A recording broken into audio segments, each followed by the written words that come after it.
This is Talk Star Wars, the official podcast at talkstarwars.co.uk.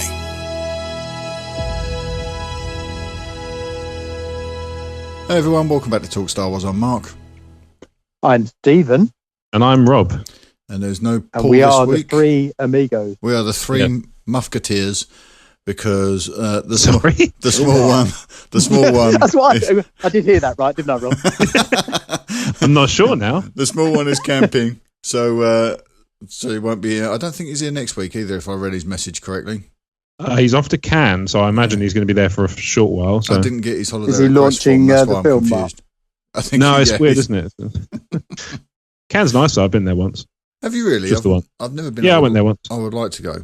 I only went for the day, but it was a couple of weeks before the film festival, I think. So they were just doing the sort of boring stuff, like getting stuff, architecture set up and stuff, like the temporary kind of things they erect. You must really hate those cans. I've seen a lot of that sort of stuff when I was in Los Angeles a few years ago, and we just wandered down by the Kodak Theatre, and they were getting ready for like a premiere. It was heaving, absolutely monstrous. So yeah, a lot of fun. And I've been to a premiere as well in London. Walked down the red carpet with all these like footballers and stuff whose names I don't know. That was a lot of fun. Yeah. Perhaps I'll share that story one day. Okay. I forgot, actually, we are recording a podcast. So hello, everyone. Welcome back. Hello there. Hello there. Hello there to our Star Wars podcast. So yeah, episode 82. And whoa, what a week it's been. I actually made the mistake this week on the daily podcast of saying, I think we're in the trough of one of those, like Star Wars news, you get the peaks and the troughs. I think we're in a bit of a trough, and then all of a sudden, Bresnik had released a bunch of stuff, and it just got ridiculous. So. Yeah. And we're going to get to all that tonight, but we got to get through piles and piles of listener comms this week. No Connor again this week, which is good because we've got oodles of other stuff to get to. So before we get started, we want to say a few thank yous. We want to say thanks to Diego Odi for subscribing to our YouTube channel this week, and thanks to Phil Hansen and Marco Holtkamp for liking our Facebook page, and a big thank you and a huge welcome to the legendary Carlos Candido, who became a TSW VIP this week. My man. He was on the Facebook live session with us this evening. Oh, he was? Oh, nice. Yeah, great fun. Love that guy. And also thank you to Omer for upgrading his VIP donations this week. Oh, bless him. Yeah, Omer, thank you. Very, very kind.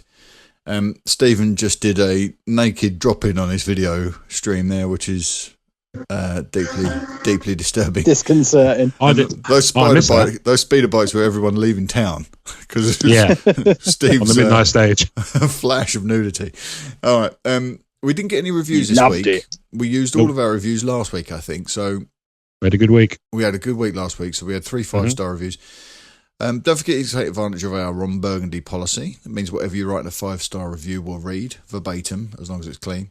So if you want to promote something like a blog or a podcast, that's where to do it. Riley promoted his podcast in a 5-star review last week. So if you want to get some of that action, you'll have to pop over to iTunes or Apple Podcasts, as it's called now, and leave us a 5-star review. Right, let's get to listener comms.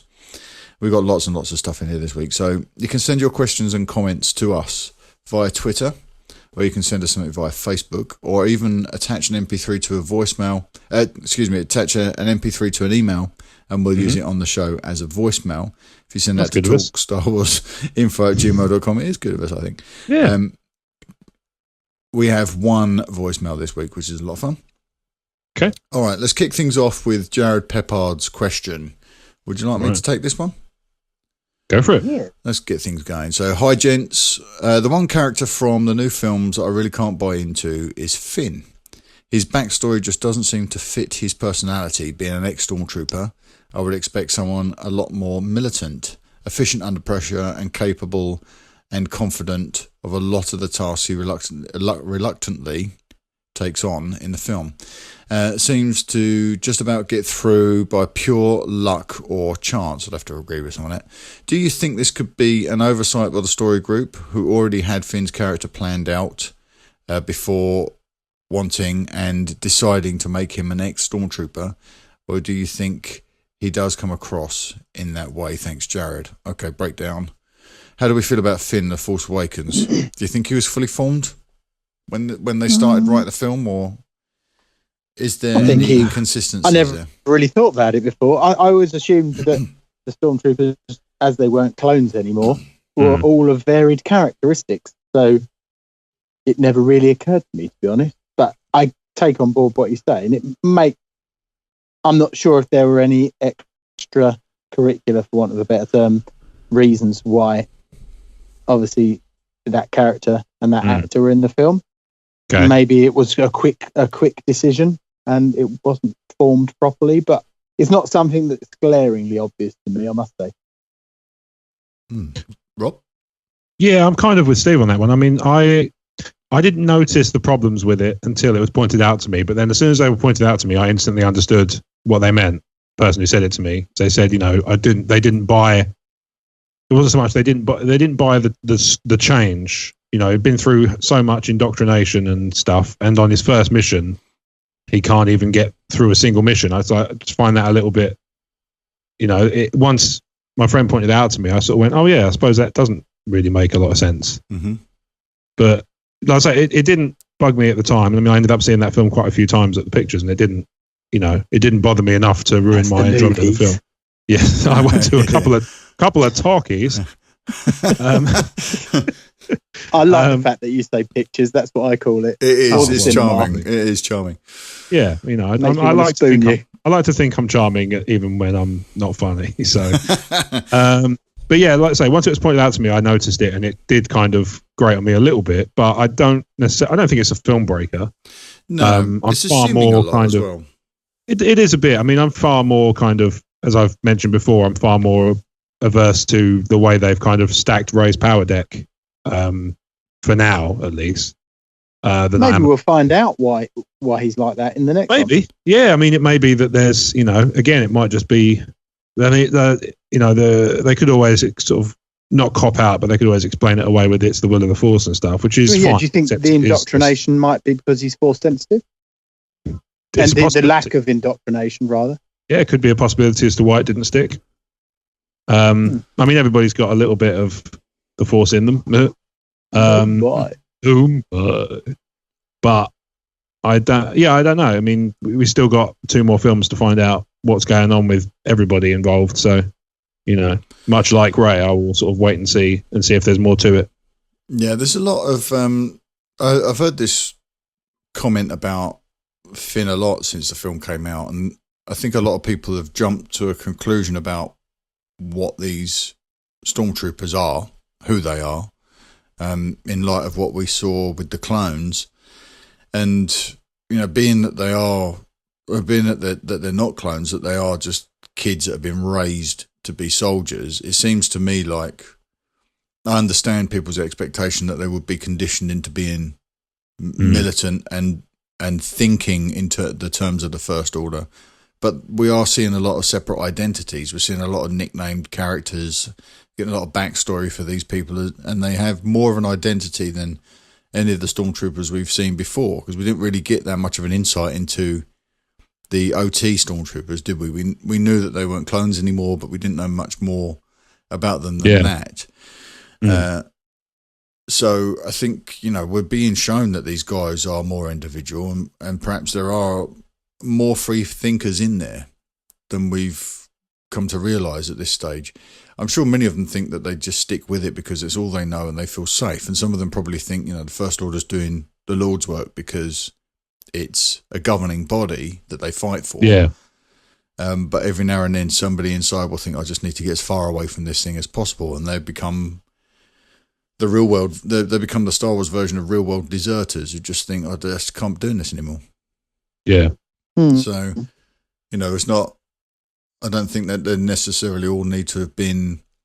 I know that they have been conditioned because that's something that they sort of nod at in the thing, but it's not like it's genetic, it's training, and these people still have a sense of identity, and that's why you get those characters like Nines and things like that that pop up that, they seem very independent thinking. So it doesn't really, I don't have an issue with Finn, and I don't really see this problem with. No, I don't he's really more see of a it. character for levity, isn't he? More than anything else. Yeah, I also think he's. I was talking about it today on the Kessel one. I also think he's a little bit like our Han Solo stand-in. Yeah, Like he's a guy with a foot in two separate lives. There's the life that he escaped, which would be Han's underworld life, smuggling, and Finn's life in the First Order, and there's the life he's living now. And it seems from what Bresnikan's coverage has been suggesting that Finn just wants to run. His urge is just to leave, to find Rey and just leave. That's kind of what he wants, but he's being drawn into this hero status, which is what happened to Han. So I think that's kind of what we're seeing. And if you think about it, the Legend storyline for Han Solo is very similar to Finn's, isn't it? Like the ex-Imperial that left and did his own thing. It's kind of that story that's being told through Finn. It's a little bit, it's a little bit kind of, they've taken some liberties with the way it's presented. But I think broadly you're absolutely right. Yeah. Mm. So it's not over yet, and at the end of the trilogy, I'm sure we'll look back and we'll see it a little bit more detail. Yeah. But right now, I have zero problems with what they've done with that character. I think it's a very interesting look at how they bring their army together, and they don't have to be clones. They're just something different. There's something quite real world about it. I'd definitely like to see a darker side of Finn, though, and that I do agree with. I think he's done his funny bit now. It's time to get serious. And I think because he's been injured, I think that will tap into that darker side of him. Yeah. Yeah. And he might be a little bit more moody, which would be good. That'd be nice. Yeah, give him a bit more depth. Because he's very shallow. Yeah. And what we've seen so far with in the behind the scenes reel, the mission that he's on with Rose. Yeah. There seems to be something else going on there. He looks very focused. Mm-hmm. It's interesting stuff. Yeah. Oh, thank you. For sure. Thanks, Jared. Thanks. Nice question. Awesome. Thanks, Jared. All right, I've got one from Mike. Mike's a new listener. Rob, do you want to take this one? Yeah, sure. Let me just get my screen up here. So Mike writes, "Hey guys, love the podcast. Found the show a couple of months ago and have been enjoying it ever since." Well, lovely. With the recent release of the teaser trailer, we got to see a couple of good shots of these cute little porgs. I mean, they're absolutely adorable. Or are they? Earlier reports have Luke equipped with some type of cattle prod while on Ahch-To. It's been speculated that it was to keep the porgs at bay. Why would you need something like that to protect against something so cute and defenseless looking? Unless they turn into something like the cute little aliens in Galaxy Quest, which when agitated turn into a rather large mouthful of sharp teeth. What do you think? Mike from Charleston, South Carolina. Well, that's interesting. These are the little fly birds. The little thing that's in the picture with Chewbacca. On the Millennium Falcon. Yeah, yes, they look a bit like a cross between otters and owls. Yeah, they're a really awesome design. Yeah. Yeah. I mean, maybe they get a bit forceful, and maybe they like cuddle. And maybe has to be. I don't know. It could just be not so much to keep them at bay because they get angry, but maybe just because they get, they don't have any sort of concept of you're not allowed to go there, so they have to be kind of shooed off. Yeah. And they want to do it in a way that doesn't damage them permanently. Obviously, a lightsaber is a bit more permanent. Yeah, let's send in a definite message there. Yeah, they might be completely docile, really dopey. That's the kind of comic relief. Like if you're talking about a little cute accessory character, especially, accessory in a very real sense, given the toys. Yeah. But I mean, you need those animatronic characters, don't you? They're fun looking, You need something, if it's just a kind of cutesy comic relief type deal, then you want them to be dopey, kind of, like I say, docile. It would make sense to me. That's entirely possible that they just kind of wander where they shouldn't go, and you just have to sort of give them a bit of a judder just to get rid of them. Yeah, it's a good idea though. I'd like to see it. The Ewoks. Get, the other side. The Ewoks were those cute and cuddly things, but they were pretty deadly, weren't they? They definitely planned to eat our heroes in Return of the Jedi. Oh yeah, for sure. So I would love to see the porgs through that sort of that prism, if you like. to see them as these little cute things that everyone seems to have fallen in love with now. Yeah. This side of things. But I would love to see that extra sort of colour in them, that they are kind of aggressive little carnivores. And that's why Luke's sort of just giving them a jab to keep them away. But would you get porgs elsewhere other than that island then? Are they like replete in the universe, or? Yeah, why not? I mean, as long as you've got a body of water, I would imagine they're probably that may be why we haven't seen them. Oh, they're not just on that planet. I can't imagine that they would be. I watched an interesting video earlier, tangent alert, about how many indigenous species were killed in The Force Awakens because they blew up all those planets. It was 120 million species wiped out. Oh. And your inner activist is tying up with your Star Wars podcastery. Yeah. Oh no, it's a lot of new words there. Save the it's porgs. The combination we've dreaded the day we saw them.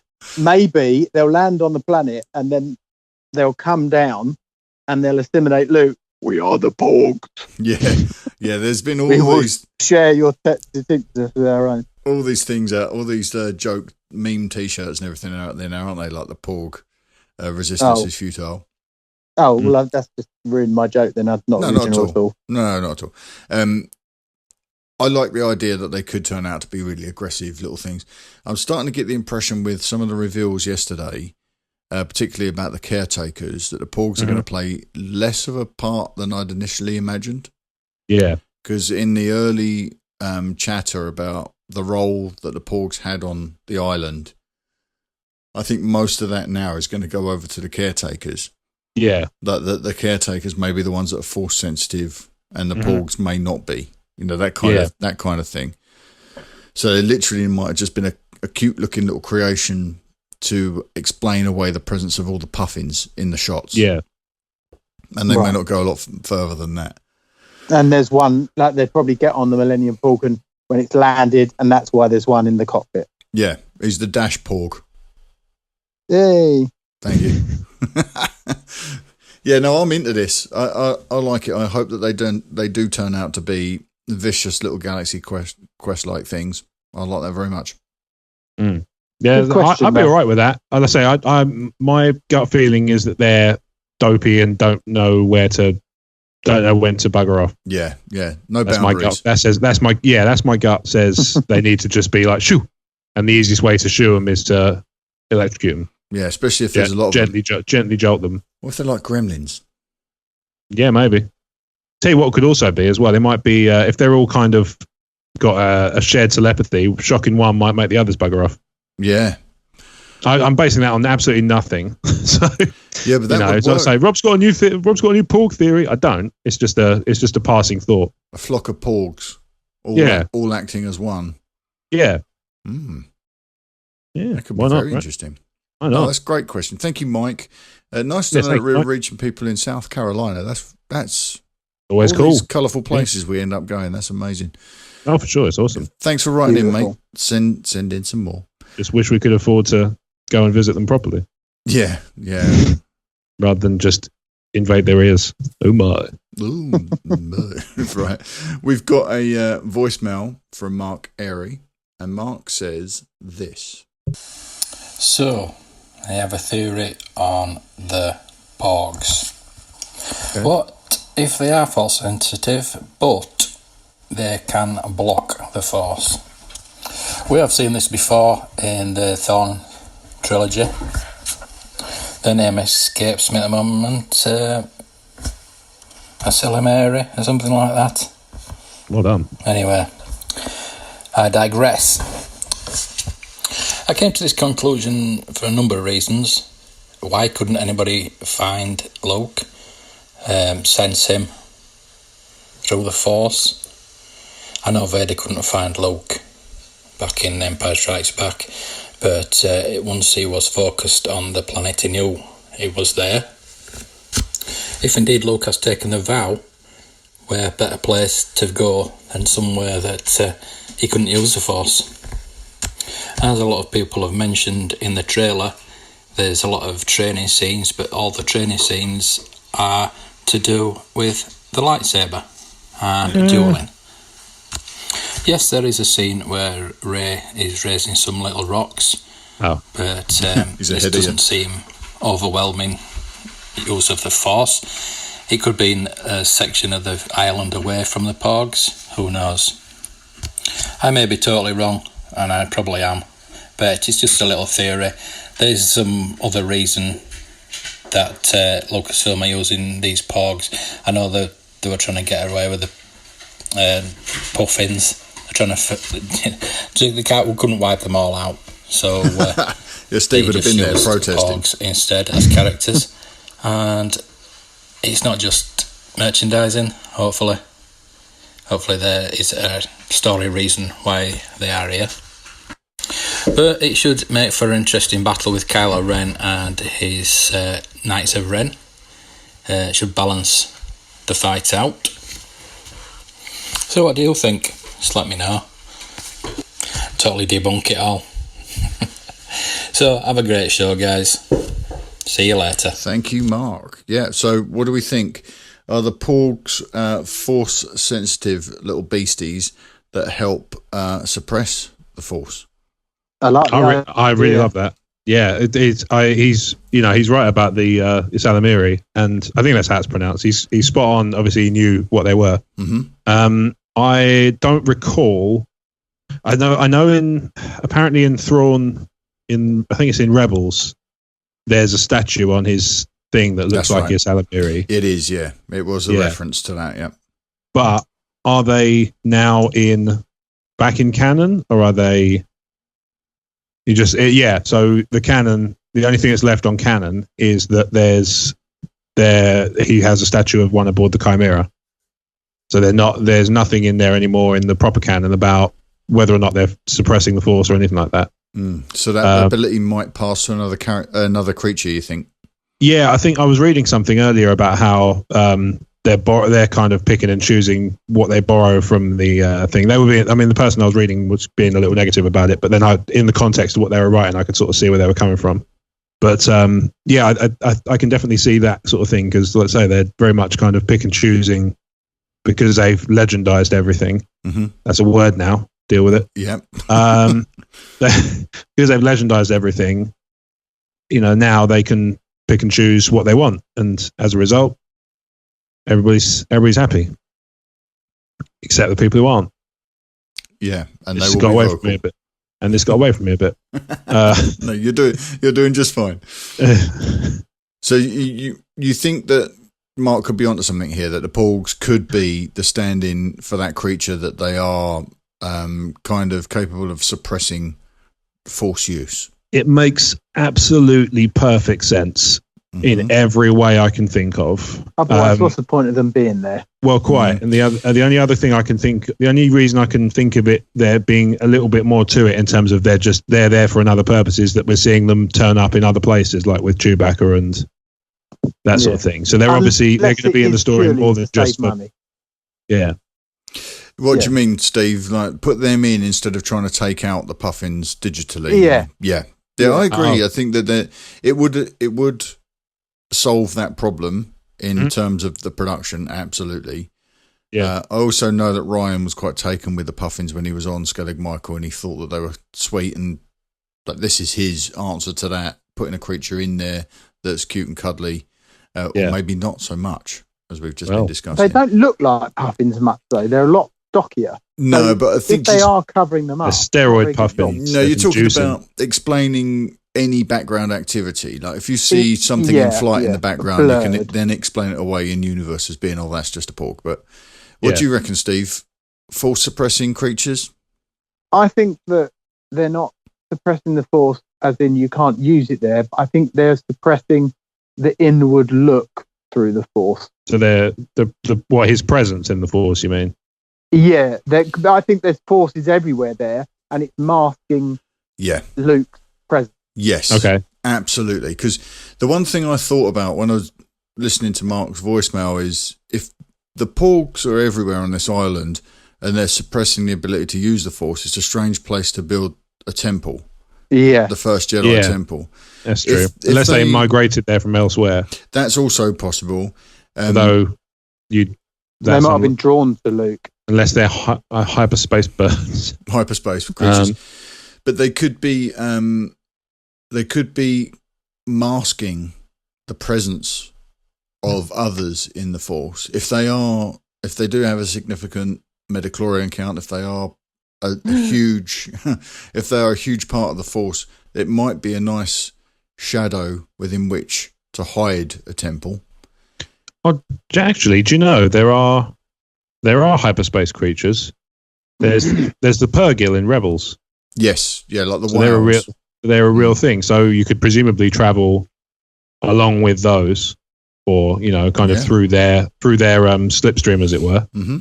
A silly question.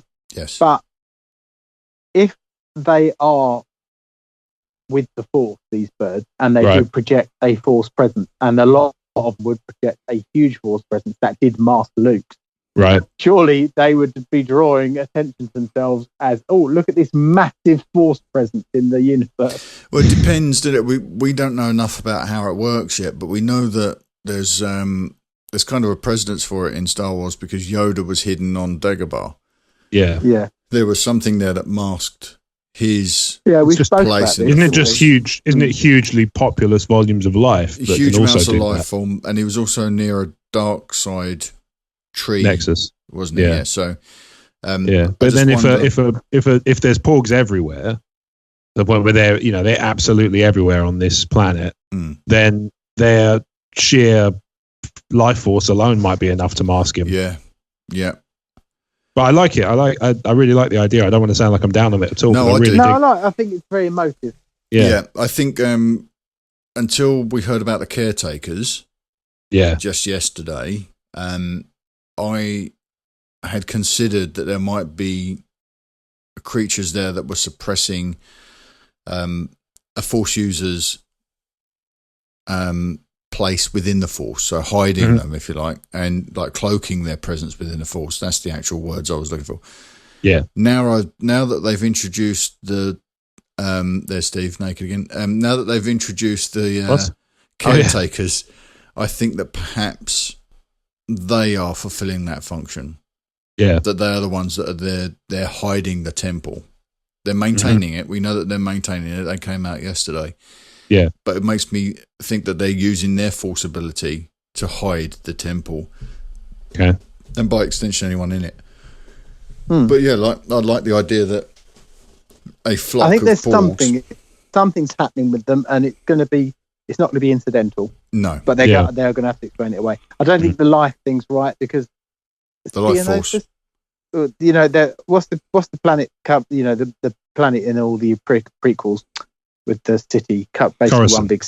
Coruscant. Yeah, I mean they can sense stuff with the Force there, and you're never going to get a planet more populated, replete with life. That's very true.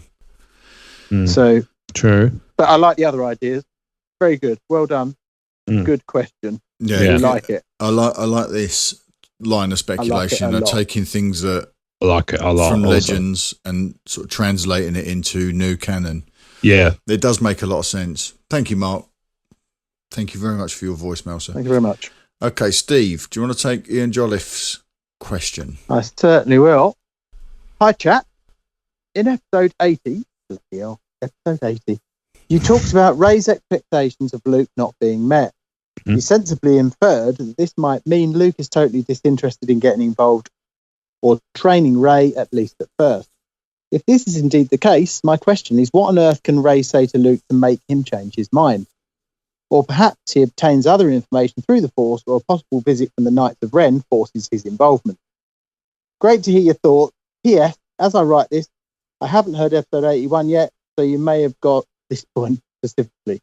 All the best, Ian Jolliffe. So, will they convince Luke? What will convince Luke to train Rey? Thought. This is a big question, right? This is the big kahuna. We know over the past 24 hours, some of this stuff has sort of snuck out a little bit, and we know that Luke pretty much rejects Rey as soon as she turns up now on Ahch-To. Okay. He kind of rejects her and the idea of getting involved. So something has to happen that changes that. I'm not completely convinced about the Knights of Ren forcing Luke's hand, although I'd admit that is a possibility. Yeah. But there seems to be a theme in some of this stuff that's coming out through Bresnikan's reporting that Finn very much seems to be motivated by the way he's viewed by others within the Resistance. And I did start to, like, Rose sees him as a hero after the events of Force Awakens, and he starts to view himself through her eyes. It gives him a bar to sort of raises the bar for him, a bit of a challenge. Right. And I wonder whether this is a similar thing with Rey and Luke. If she turns up and says, train me, and he says no. And then he sees how far he's fallen. When he gets a bit of third-party perspective, that might be enough to trigger it. What about... I do have another thing. No, Steve, please. I'll jump back in at the end. On, no, because I don't want to derail anyone else's points. I'll come back. I had a it's probably been spoke about already, but what if, like when Vader gets Luke back up when he says, sister, you have a twin sister. What if it's the sister thing again? Only Luke has a vision that Leia's in jeopardy because of Kylo, and Kylo's coming after his mother now as well. And that then... Sister. Sorry, Kylo's mother. Kylo's mum. No, I got confused, sorry. And then he's like, right, I need more Jedis out there, or, not necessarily Jedi, I need people to defend Leia. Yeah. Like that. Yeah, it could be something deeply personal. You're right. We've seen him triggered by that sort of threat before, haven't we? Mm-hmm. With Vader. I mean, and it would be a nice, what's the word, Mark, where echo. It all comes around? The rhyming syzygy, or whatever you said. The rhyming stanza. That's the one. No scissoring. Rhyming scissors. Do you know syzygy is one of the only words without any vowels? SYZYGY, boom. Alignment of planets. Sorry. Thanks, Steve. SY ZYGY. Syzygy. Oh, okay. Mm-hmm. It's an episode of the X-Files, yeah. Is it? Yeah, it's a really good one too. Lisa Robin Kelly. You should check it out. And Ryan Reynolds. Sorry, we're going off. This is not the X-Files. This isn't Talk X-Files. Rob, what's your position on this? What will convince Luke to train Rey? I don't think it's a Leia-related thing. If I had to guess, I would say it's something... She's going to say something that's going to make him think back to his own upbringing. Okay. Because there's the kind of parallels drawn. She's on a desert planet. She's not really known her true parents. And he's going to have that. And actually, I have this theory about Luke and Rey's parents. So I should preface this by saying that I don't think the theory is that Luke is one of Rey's parents. I don't buy the Skywalker thing. And like I said, I'm kind of against the idea anyway. Mm-hmm. I think that Luke might have killed Rey's parents. Oh, okay. And I don't necessarily mean in a malicious way. I wonder if maybe they were at his academy and he feels responsible for their deaths. Yeah. And maybe they took her away. I'm not sure why they took her away, because obviously it would have had to predate the fall of the academy, but well, I had the feeling that she might be a child of some of his students at one point, and that she was taken away and hidden for some reason. Yeah. But then it is like you say, it's a timeline, how that syncs up with the events at the school because of the time frame of Bloodline. So yeah, I also felt that there was an option for Rey just to be a random child. I'm good with that. A random child, and the parents were just terrified of this kid's abilities and dumped her and ran. So they were like muggles in Harry Potter and just like, we don't know what to do with this. And yes, just like, exactly. And we'll come back when we found, maybe they were looking for Luke.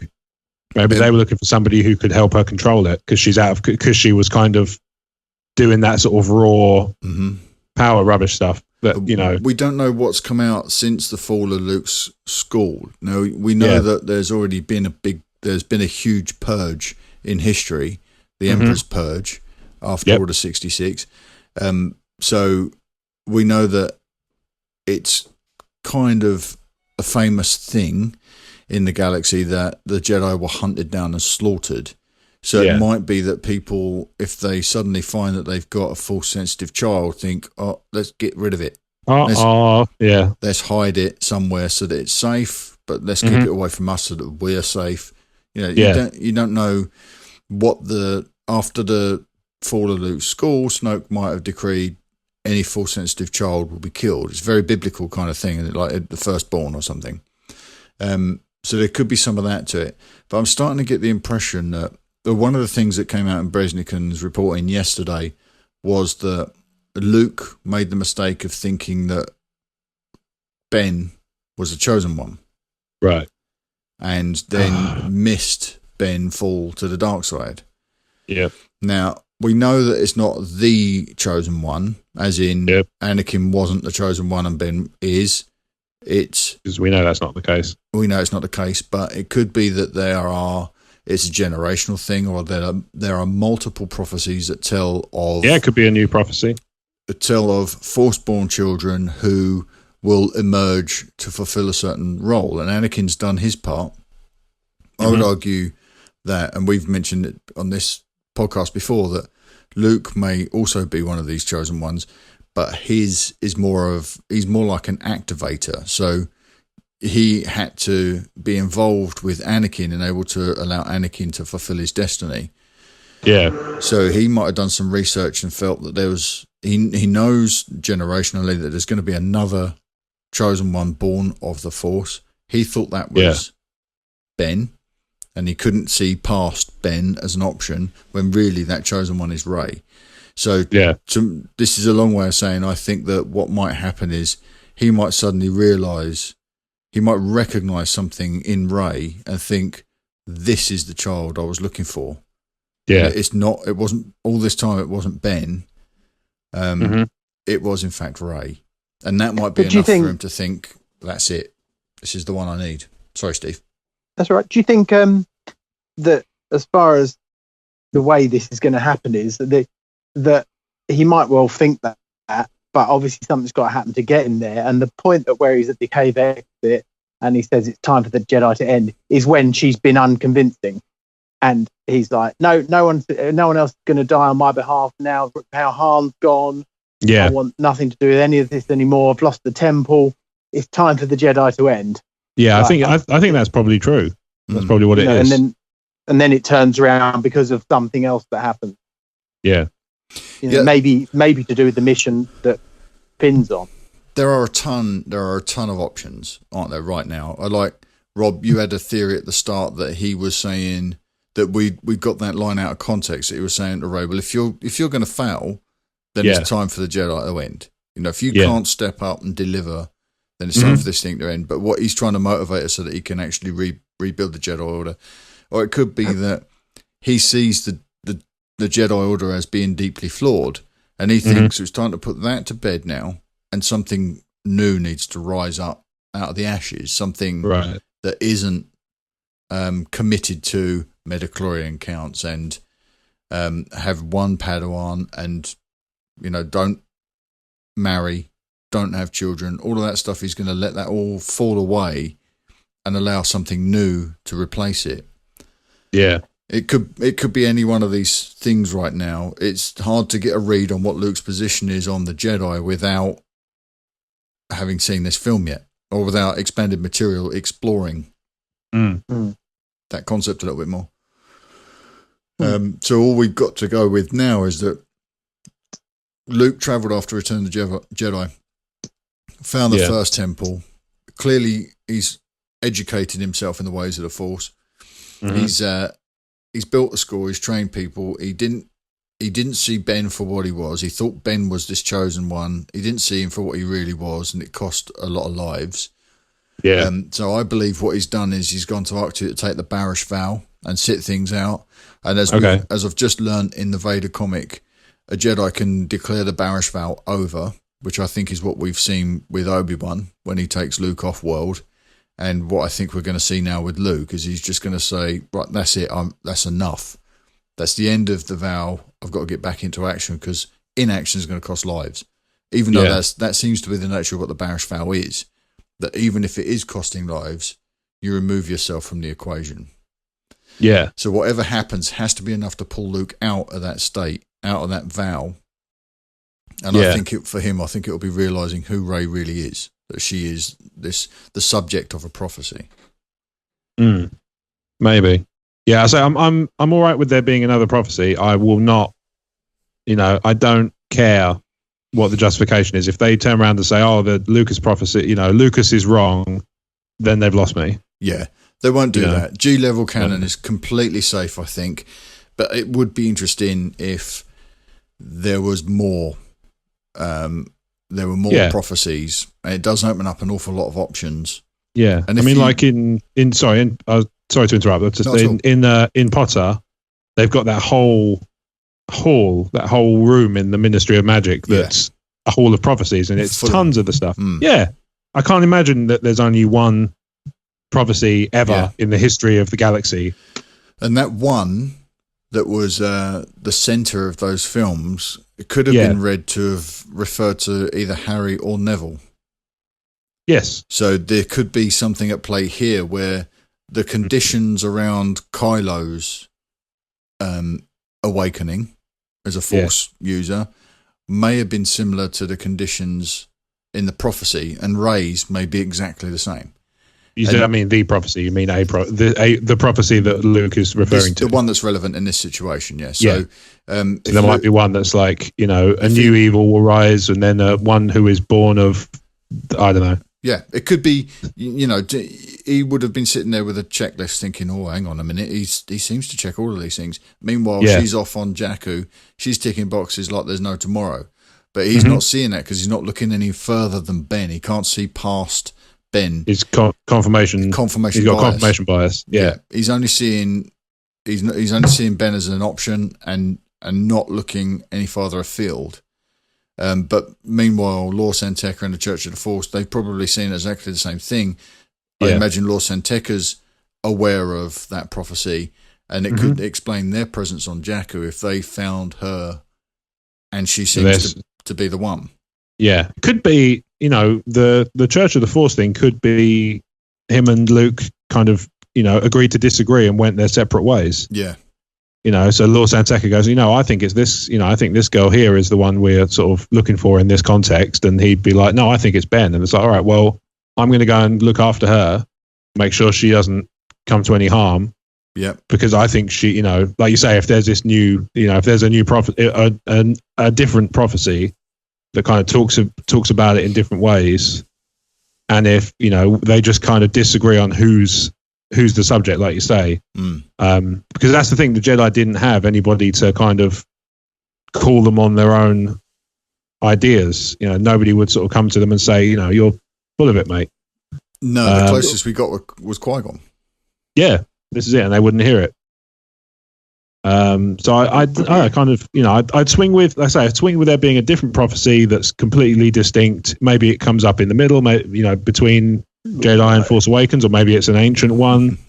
Like how many Nostradamus ones have there been? I know they're not always even close to correct, but he was no slouch when it came to prophecies. A bit like Joe Crouch, except with prophecies. I mean, they've got things generally wrong in the Force all the time. Yoda didn't see half the stuff in the prequels coming, did he? Well, yeah, and this is it. But let's say what I won't be happy with is if they say, "Oh no, that was never about Anakin Skywalker." I'll be like, "Nope, sorry." Like, no, I can't imagine they'll do that. I think they will. They will sort of reframe the concept of the prophecies for us, as in, like you said, Rob. There's lots of them. Yeah. I mean, the prophecy could have been that he had children, and they in turn, had something to do with the prophecy. that bloke who's the church who want to bring balance to the Force. He's gonna, he's gonna. Oh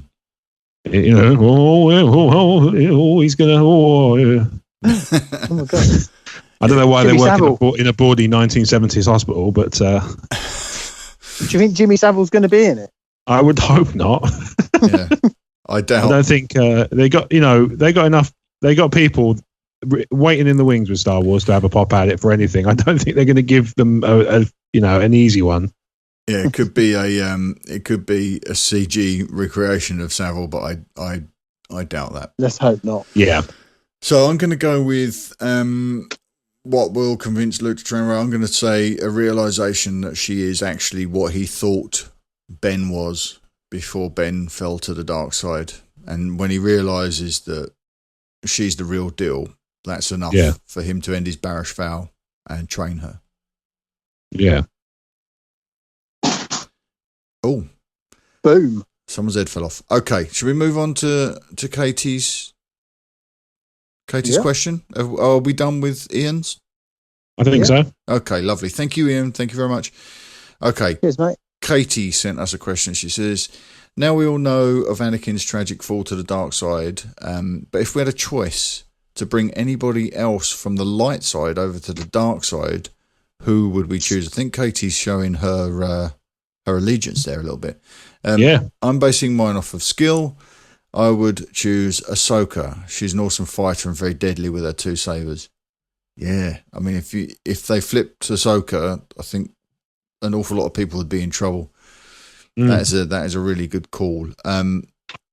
Okay, who would you take from the light side to the dark, gents? Not the night side, as I've put in the show notes. Spell check is a fiend, not a friend. I mean, as for it would me, change. I was going to say it's a friend. Did you mean friend? I see what you did there. Thank you. For me, I don't know enough about the non-film canon stuff to What's this message telling me to duck off? But I don't really know. It's not a question for me. I mean, I would like to see anyone in the films move to the dark side. You wouldn't? No, I can't think of anyone left really that isn't already there. And obviously Leia's force sensitive, but she would never go. They're not going to end it like that. So I don't think it's going to. And I know it's not the question is whether it's going to happen or not. But I don't think it's going to happen or not. And there's no one really else I'd like to see. I think they've done that. They've been there, got the T-shirt. Yeah, there are a couple of really interesting answers to this question. I don't know if I'd want to see any of our beloved heroes go to the dark side. Although I think if you threw Yoda over there, that would really upset the apple cart, wouldn't it? Considerably.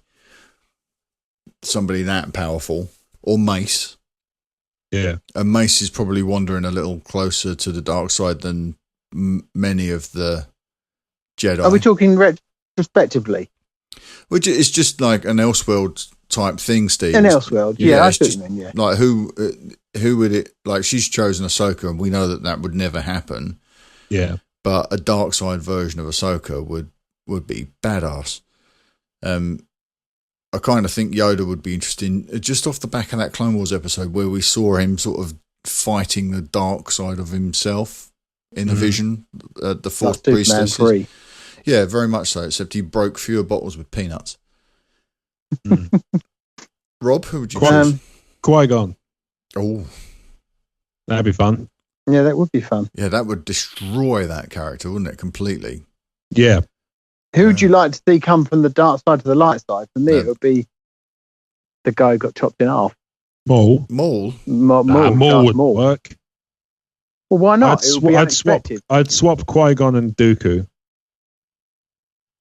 So Qui-Gon would be the one, and actually I would keep the relationships the same. So Qui-Gon would be Obi-Wan's master gone bad, trying to convince Obi-Wan to come over to join the Separatists, and I would have Dooku as Qui-Gon's master, as a good guy, starting Obi-Wan's training off. I never really got sold on Dooku being bad anyway. Well, he wasn't. He was a bit more. Well, he was. He was just a bit of a. He was a bit. He was a conniver. He was playing, and he was. I say he's a very good one. It didn't work, did it? This is why it's time for the Jedi to end, because they're all bad anyway, aren't they? From a certain point, none of them are perfect. They're a bit like priests. You wouldn't leave them in your house alone with your kids, would you? I might time code that. Going to be checking his old midichlorians when they're not looking. But they are they're very distrustful, aren't they? Not distrustful. They're not trustworthy, are they, Jedi? Because they're so powerful that they have a bad day and they take it out on your cutlery and your You know, I don't know that we've ever seen that in canon, but I can see where you're then coming they from. come back and it's like a bull in a china shop. What's going on here? Oh, I couldn't open the pizza box.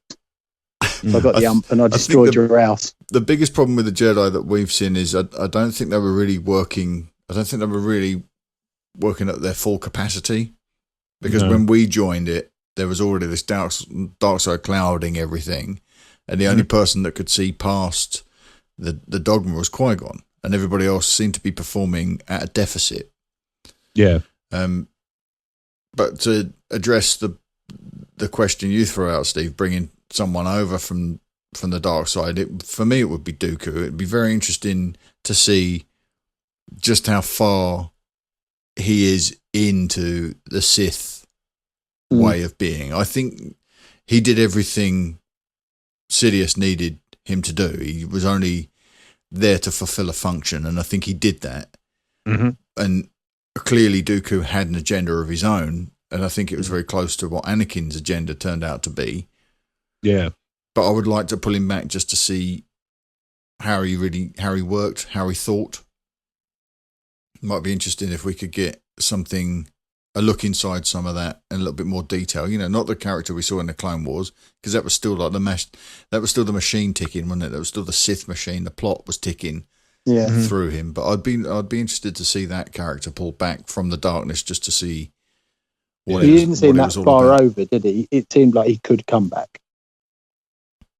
Yeah, well, absolutely, yeah. I don't think he was that. To me, I don't think he was that far in.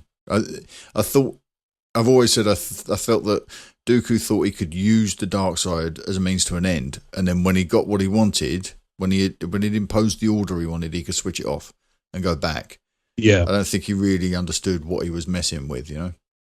Right. Rob, who would you bring back from the dark side, Rob? We've seen you'd push. I did them already. I'd swap Qui-Gon and Dooku. Yes. Yeah. Right. I'd swap them, but I'd keep their relationships in the films as they are. Yes, yeah. Okay, so there's two votes for Dooku and one for Maul. Maul would be kind of interesting if he was just kind of like sitting around knitting. Yeah, he's only half the man he was. Perhaps having some tattoo removal. Yeah, half the man he was. Yeah, exactly. Yeah. Save a lot of money on shoes. Okay. Thank you, Katie. Katie was in the Facebook Live group this evening talking about Lost Stars. Okay. I may be interested in going and reading that book now. From what she was saying, she thinks it's better. I've heard it's very good. I haven't had a chance to catch it myself, but I've heard it's better than Bloodline, Rob. Okay. Yeah, I mean, it's possible. I wouldn't know. I'm going to have to. I'm going to have to investigate.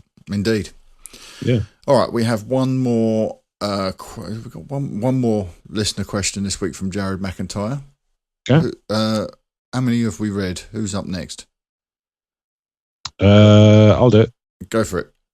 All right. So it's from Jared McIntyre, yeah? Yes, yeah. Right. So, dear Mrs. P. Oh, yeah.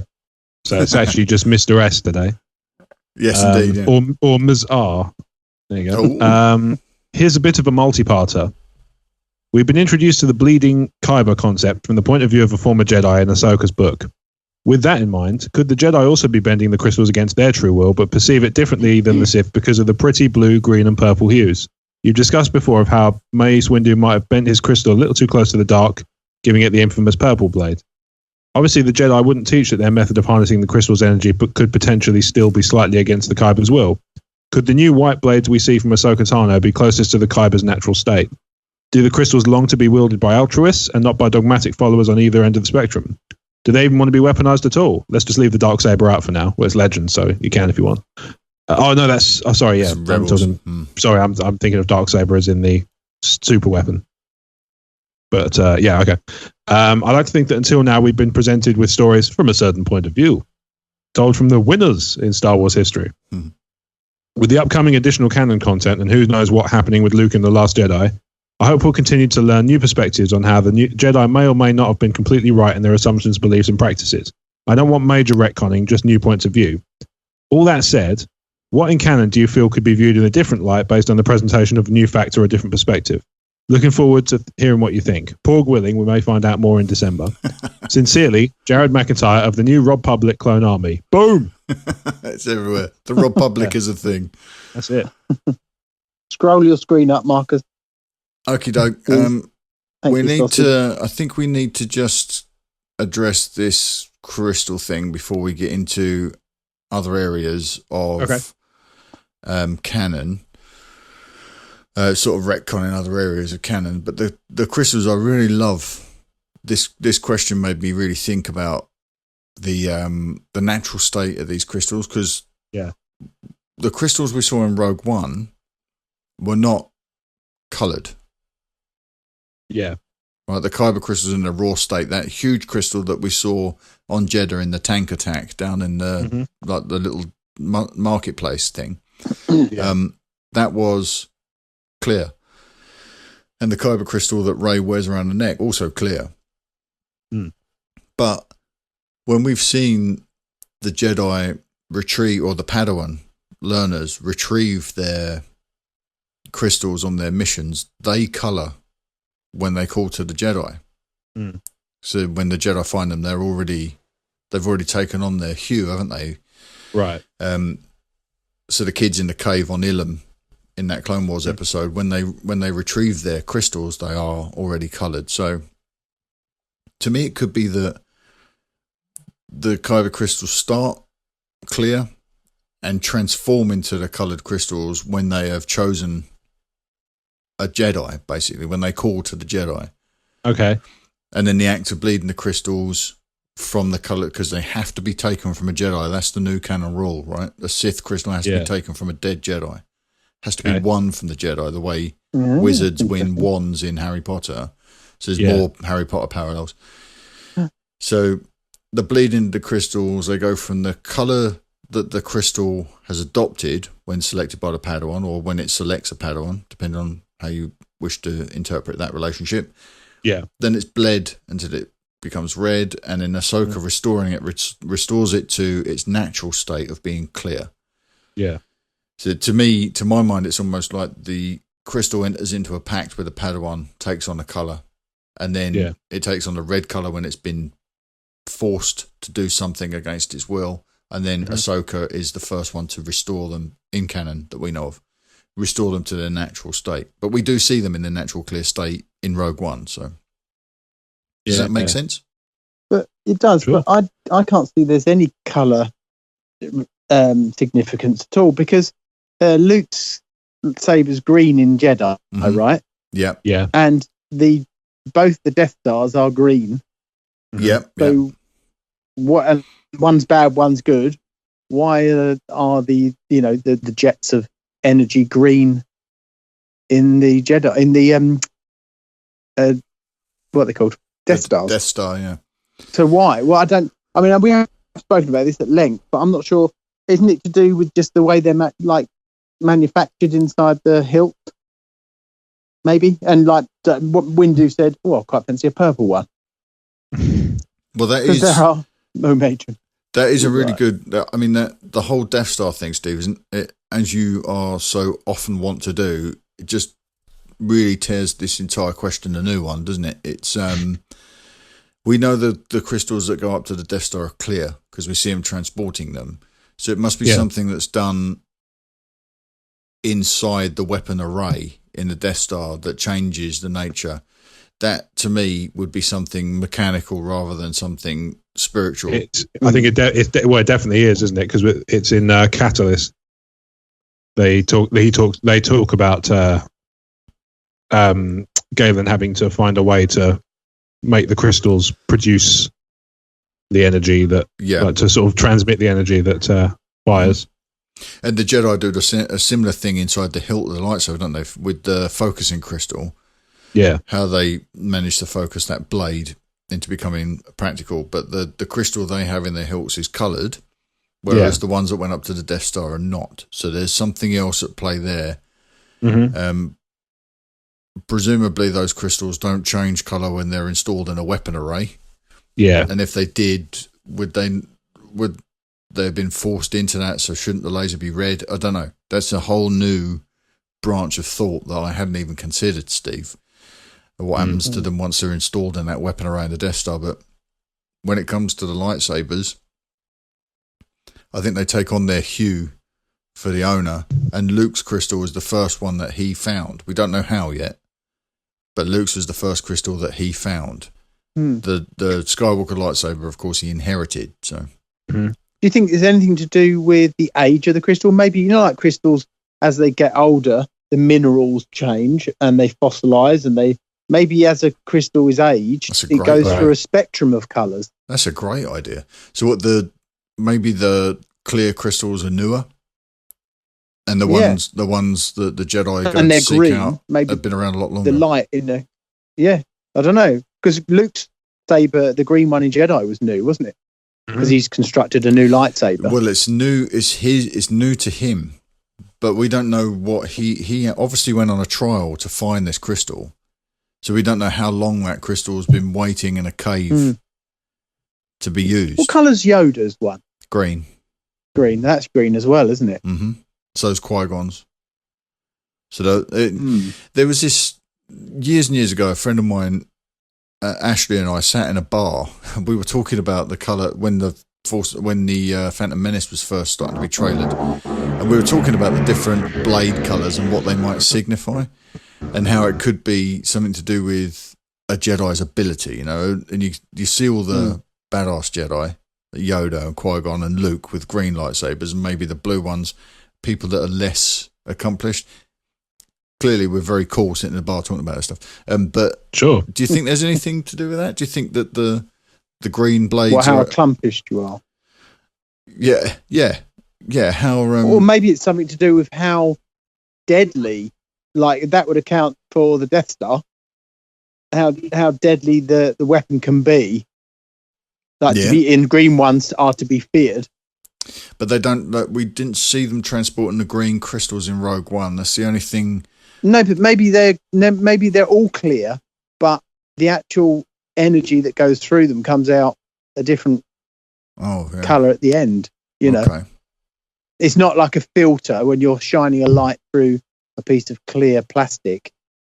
It's I mean, it could be like a prismatic effect. So if you angle the crystal at a certain way, you'll get a different colour from it, the way it refracts light. So maybe they're focusing the crystals in a certain way that it favours a certain part of the spectrum when it comes out the other end. So, or maybe the properties of the blade are different. Maybe one is better for focusing force energy through the weapon. One is better at stopping blaster bolt.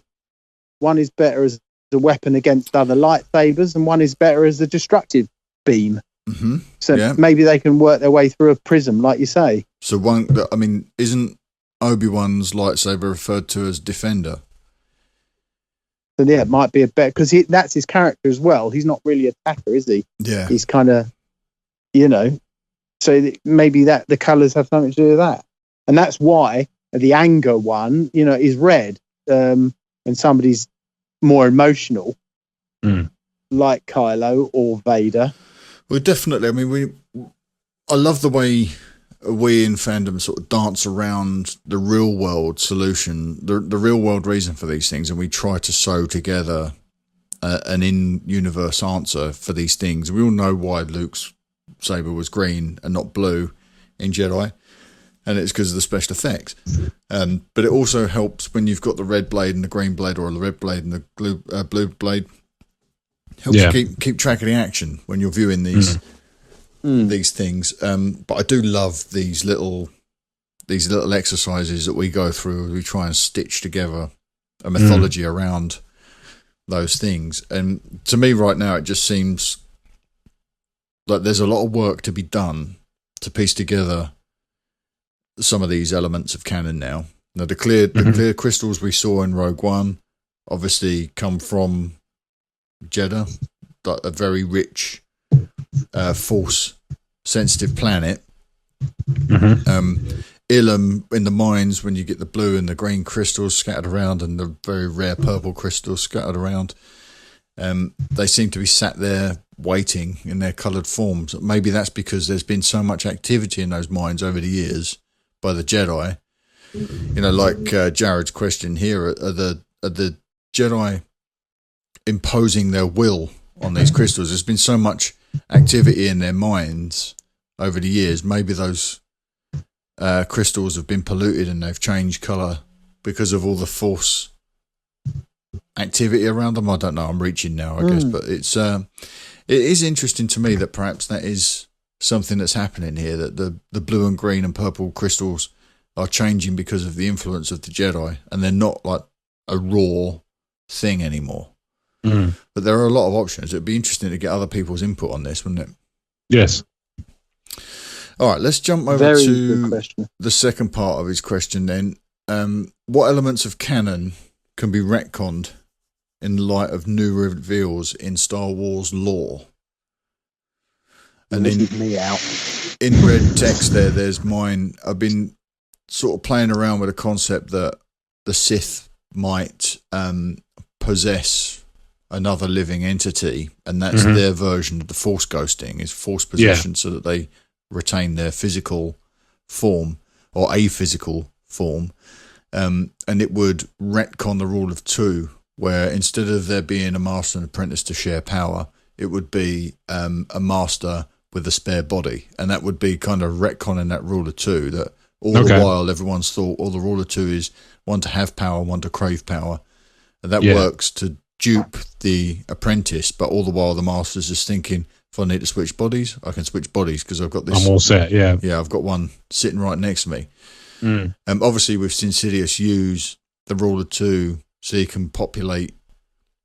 He's almost switching out his apprentice like a toolkit. If I need a blunt instrument in Maul, he can go and do this. Once he's expired, now I need somebody who's duplicitous, somebody who's connected. So Dooku comes into play. It's that kind of thing. But to my mind, Sidious having Anakin around means he's got an extremely powerful Force body he can move into if anything happens to his. And we've already seen how cavalier he is with his own physical form. So that to me that's my answer to this question. Is I think the rule of two could be retconned in the light of what we're starting to learn about Snoke. Steve, you wanted to sit this one out, did you? Yeah, I mean, I don't think I have much. You don't have to, mate. There might be something. There's nothing I can offer to this, really. Okay, mate. It would be inane babble. I am thinking of a good question to ask for the next time I'm not on. I am preparing a question to ask. Oh, that's good. Okay. Cool. Rob, you might not say that once you've read it. I have a bad feeling. I have a bad feeling. The prophecy. I think that's a risk, and I don't want it to happen. But I have a funny feeling that they're going to retcon the prophecy, which I won't be happy about. Yeah, your fear is that they're going to change the meaning of the original prophecy, right? That it won't relate to Anakin. Yeah, so I'm worried that they're so keen to. I just feel like if they put too much on Rey, it's just going to get beyond ridiculous. Mm-hmm. So if they then say, "Oh, she was also the original chosen one," it's like, "Oh, come on," So that's one I have a feeling about. I think it will be about the Jedi. Maybe we'll find out what they were maybe we'll find out more about the prophecies, like generally. So maybe they'll expand on, like I say, there you go. There's one that's a little less contentious. I think they will retcon the idea that there was only ever one prophecy. Yes. So I'll go back to what we were saying earlier. Yep. I think they'll retcon that, and that's what's in those books. Yes, absolutely. Yeah, I'm glad you said that. Yeah, absolutely. I think there's definitely there's going to be something in those books that's going to be relevant to the prophecies. Yeah, if they go down that route. Yeah, if they go down that route, at least. I think they're going to. It seems likely to me. It will be about introducing more prophecies and not about just the one. It could even reframe Mace's line in The Phantom Menace. You're referring to the prophecy about the one who'll bring balance to the Force, and he might as well be saying, and not the prophecy about, the one who'll bring about the return of the Jedi, because that's not necessarily relevant. Yes, exactly. So, there may be, they may have plenty of prophecies documented in Luke's library there, on Ahch-To. Yeah. And this might do a great deal because if in fact that makes an awful lot of sense, because if there is a prophecy about the one that would bring about the return of the Jedi, not only is it cool to hear that line, return of the Jedi, in a new context, but it also works if Luke identifies Ben Solo as being that. That's the one who brings that. Yeah, that's a good point. Luke's in these twilight years and he's prepping his nephew to take the Jedi into a whole new generation, to train new Padawans and continue the search for more knowledge, more information, using acolytes like Lor San Tekka. So he may have been completely committed to, it's got to be Ben. And this is what I'm doing. I'm setting this kid up to bring about, the return of the Jedi, fulfill his prophecy, and then he falls to the dark side, because that's all Luke's capable of seeing. Whereas Rey may actually be that one. But it would we would be foolish to think that that's the only prophecy that relates to Rey, because maybe Rey's prophecy is something different. Maybe she's the one that's going to extinguish this darkness that's risen up, whereas Anakin's was to bring about the fall of the Sith from within. Maybe she's to bring about the fall of the First Order from without. And there's a separate prophecy about somebody who'll bring about the return of the Jedi. But it could be, I think that's going a step too far. I think it's much neater if Luke viewed the prophecy about the one to bring about the return of the Jedi as being Ben, and so he missed it when Ben fell to the dark side. And the one he was really looking for was Rey, and she's going to bring about the return of the Jedi because she brings that out in Luke. Brings him out of his Barish vow, and also she will train and she will find new Jedi. In her future, when she's capable, she'll find and train new Jedi. So that kind of works. Also, the Barish vow, I think, will be something that will retcon what we already know, because we've seen both Yoda and Obi-Wan, I think, take what could be the Barish vow and sit out the events. Even when the purge is going on, they sat out the events because they had other things they needed to do. And the Barish vow would have helped them do that. That's I'm convinced of that completely. We're being taught this stuff in expanded storytelling for a reason. Yeah, I think you're probably right. Right. Whoa. Jared, thank you very much. What a thoughtful and incredibly insightful question. And one that's really got my mind racing about lots of possibilities. The crystal thing, I think we're going to clatter around on that one until they lay something down for us in canon. But there's a lot of elements to that aspect of the story that need to be considered. Like, why are they clear in Rogue One and why are they coloured when you go to the Mines of Ilum? Very interesting. All right, we're going to take our break now. And then, because Connor is still on his holiday, we will be coming back with some Star Wars news. We will be right back. If you'd like to support what we do here at Talk Star Wars, you can do so by becoming a TSW sponsor. For as little as £1 per month, given securely via PayPal, you'll help us keep the lights on here at Talk Star Wars. When you become a TSW sponsor, we will automatically make you a TSW VIP. As a VIP, you'll get access to an exclusive stream of content that provides you with a daily podcast called the TSW Kessel Run, membership to the TSW VIP Facebook group, priority releases of shows such as the TSW Toy Box and TSW Comics. You'll also get priority access to the TSW Feature Com series and weekly Facebook Live and AMA sessions. There are also newsletters and a monthly prize draw. Head to talkstarwars.co.uk/support and become a TSW sponsor today, and the Force will be with you always. Here we go. Okay, we're back. And we're going to go straight into some Star Wars news. It's been a big week, thusly. Sorry, I had to get it out of my system. Yeah, drink. Everybody drink. All right, first thing up, we've got some news out of a Disney, I think it was a shareholders call or something this week, that Bob Iger has commented that he's going to be ending the streaming agreement with Netflix in favour of its own dedicated, like Disney's own dedicated streaming service. So anything Disney or Pixar will end up on their streaming service.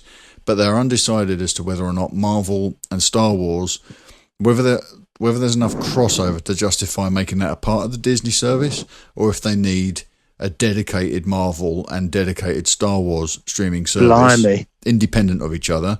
And in that case, is there enough material? So this is one of Bob's comments. I've put a link in the show notes as well, so you can read this article. It's very interesting. So Bob Iger said there's been talk about launching proprietary Marvel service and Star Wars service, but we're mindful of the volume of product that will go into those services, and we want to be careful about that. So basically what he's saying is... I know what he's saying. He's saying there's not enough there, and I think he's right. There's not enough material to have them as dedicated, but is there and not enough crossover? members. There's not What do you enough... mean? Well, no, I'm not paying for Netflix and then Marvel and then Star Wars. I would say no, just keep Netflix. Yes, exactly. And Yeah, there's that too, yeah. you know, when I already pay for Netflix and Amazon Prime, so I get Amazon Prime Video. Yeah, same. I mean, Amazon has other value attached to it, and this might be what Disney need to start exploring. Amazon Prime has other value, the next day shipping and whatever, and Prime Music and things like, and Prime Reads. Yeah.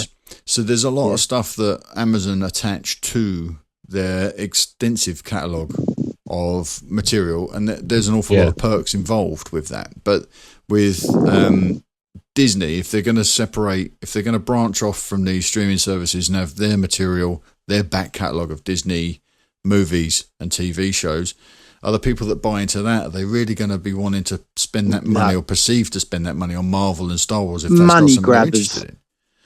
But total money grabbing, that is. What, Disney, do you think? Yeah. You mean if they were doing 3 different services? No, just even one. Like, just get your money from Netflix and be happy. I don't think anyone's going to go, all right, but I want... Yeah, but there are plenty of Disney films, but not there's enough TV. for a whole channel. There's loads of TV as well, though. Yeah. Yeah, not enough Tons for of a TV. whole... Yeah, they got the Disney. They got the Disney Channel, dude. They got Disney XD. There's a whole channel dedicated to Disney TV. There's loads. If they move it You all can get over that to on, that, I get that on my V6 box at Virgin anyway. Yeah, well, yeah, I know you would, but you know, some people would just like, you know, you can get some of these movies that are on Netflix on Sky if you have the right channels, and if you have like sci-fi and stuff. But and I sometimes don't have you the just movie want package on my TV, so I would Yeah, much same. So I have rather Netflix. use Netflix and Prime for that sort of thing. Yeah, I mean, same. would you buy a Star Wars channel from Disney? No, I'd buy a Disney Pass potentially if it had everything on it. I wouldn't be But interested I wouldn't in buy a Disney. Star Wars pass. I wouldn't buy a Star Wars pass. I wouldn't buy a Marvel pass. I would buy a Disney pass. And you two are at the pinnacle of Star Wars enthusiasts. Yeah, the only way and you're not going to buy it. The only way they do it, I'll give you an example, right? The Walking Dead airs on Fox in the UK. Now, when I no longer watch the show, but when I was watching Walking Dead, that was great. And when Fear the Walking Dead came out, I thought, fantastic. Hopefully it'll go to Fox. It didn't. It went to, it didn't go, it is available on Prime, but it went, FX? no, BBC, I want to say AMC went to BBC. So you had to you had to subscribe to BBC's service, Right. I think, in order to access it. You couldn't get it on Sky, even though the channel was there. Okay. You had to subscribe to the BBC service, and then your channel would be available for you in Sky or through BT's. Sorry, not BBC, BT. I was going to say BT's own streaming service. that was just unnecessarily confusing. If that's the case, it's like, wait, you have to go on the BBC. It's like what? So iPlayer? My apologies. It's BT. British 'cause Telecom for those. BT who have don't their know own. who BT is. They have their own box, don't they? They have their own service. So Yeah. Fear the Walking Dead went there. So I wanted to see Fear the Walking Dead, but I didn't want to have to take on another subscription, so I just didn't bother. And this would be the thing with Star Wars as well. It's on Prime though. It's on Prime, but it only goes to Prime after it's aired. It's Oh, not right. real I see. time. It may be Gotcha, available on gotcha. Amazon, like watch it now, but you'll have to pay. Like Series 2 of Fear wasn't part of Prime for like the first year. Oh, okay. So this is the situation I think they'll find themselves with Star Wars, is if they don't offer you enough quality, it's not necessarily about the quantity of product. If they made all the Star Wars movies available in 4K, and that was the only place you could get it, and if they made all the Star Wars TV shows available in, like, let's say 4K for argument's sake, upscale everything, if that was all there and you could have all access to all of it whenever you want, that might be a little bit more attractive, along with all the documentaries and along with, all the Well, that's the other thing as well, is there's so much connected material that you could run on there as well. Yes. Documentaries, behind the scenes, almost like the special feature stuff off the DVDs even. Mm-hmm. You know, I would, let's say, I'd quite happily get a Disney Pass if it included Marvel and Star Wars. Yeah. If it means that because I can't, you know, because I'm not going to be able to get it on Netflix anymore, I'd quite happily, I'd consider it, certainly. Well, that's if what there was an all-in-one Disney Pass. What they're saying at the moment, there is a link in the show to the article proper, but what they're saying is that they might, the Disney and Pixar stuff will leave Netflix in 2019, but Marvel and Star Wars might stay there. Oh, I see. Okay. It might. Well, I mean, that's fine too. Or they might be able to break it off into their own proprietary, and they might be sort of bolt-ons to the main Disney package, something like that. People want simplicity. People there is that. They want to know. That's why I like Netflix. It's got a bit of everything, and you can watch films, you can watch documentaries, you can watch their own shows. Some great stuff. And you don't have to worry about whether it's Marvel or Disney. You know, Disney is Marvel, but it's simple. I don't want to be going, all right, what should I watch tonight? Oh, no, that's on that channel. Oh, because that's going back to a TV again. Yeah. We've already moved away from that, haven't we? I don't watch scheduled television anymore. No. The only thing I do is when there's nothing on, I'll put Comedy Central on with Friends in the background. Yeah, or Frasier or something. And that's kind of, my day starts with Frasier and it ends with Friends. But if there's nothing else on, but if I actually if I set out to watch anything, I go to my planner, and anything that's been recorded that I'm interested in, I'll usually wait until it's stored up and then I'll binge the whole lot. Or I'll go to Netflix and I'll binge a season. Or I'll go to Amazon Prime and I'll binge a season. Yeah. So I'm not really watching the schedule anymore. And it needs to be that easy. And what I've been doing recently is using the Apple TV, where I just sort of speak into the Apple, it's got a Siri remote, just speak into it. So tell it what I want to watch and it gives me every service it's available on. Yeah. So you might want to rent it from iTunes or watch it on Netflix if you've got a Netflix subscription. And later in the year, Amazon is coming to Apple TV as well. So there'll be all those options. You just speak to the remote and it'll tell you where best to watch it, you know? Yeah. But yeah, so this catalogue of content may stay on Netflix, but they may break it off into their own proprietary channels or services. But I'd imagine that this could form a bolt onto the Disney package. So you'll have tiers. You can have the Disney package with Marvel, the Disney package with Star Wars, or the Disney package with both. You know, you might be able to drop Disney TV or whatever you want. You know, it might be something. Be nice if they bolted it onto lots of different things, because it would be nice to be able to watch Rebels on Now TV, because I have Now TV as well for Game of Thrones and a few other bits. I would love to have Disney XD on there. It's not on there, but I would, if they were to do a Disney Pass, if they were to bolt that onto Now TV, I would quite happily. Yeah, I'd be very happy with that. So that would be a good idea, wouldn't it? It's for them to sort of pimp it out to already existing service providers as a bolt-on, so that you're not spending multiples of the same amount on different services and only choosing small sections of the available content. Yeah, there's a lot to be mulled over here, I think, and they're obviously being a bit careful about how they're moving forward. I hope they make the right decision, but it'll be a shame if Rogue One's hit Netflix now. I don't know if it's hit it in the UK, but it's hit Netflix in the US. It'll be a shame if that's as far as it went. I mean, would be a shame. We never did get Clone Wars in the UK on Netflix. No, we didn't. No, this is true. That's one of the other thing I was thinking is, in the UK, we even bothered about it because it probably won't affect us anyway, either way. Yet. Yeah.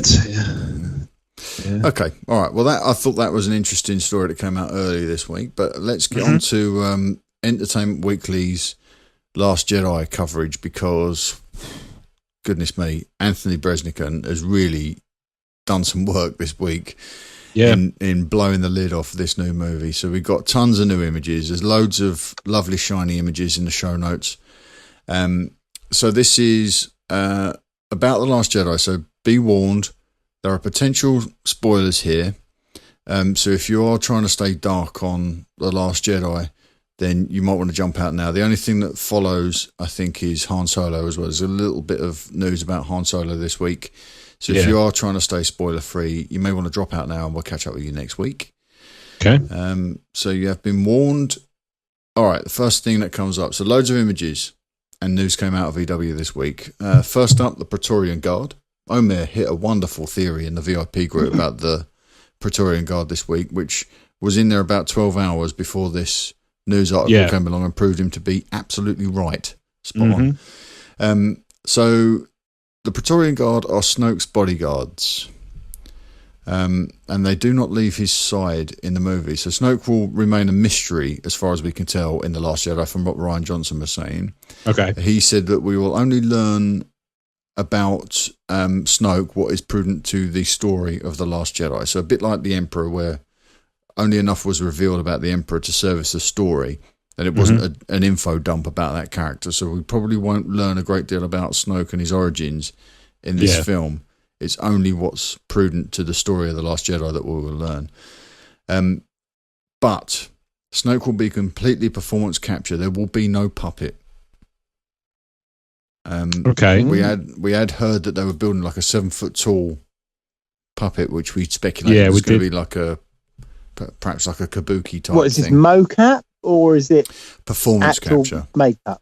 No, they're going to get a Performance giant capture. humanoid alien and is it no cover him in CGI? those lights.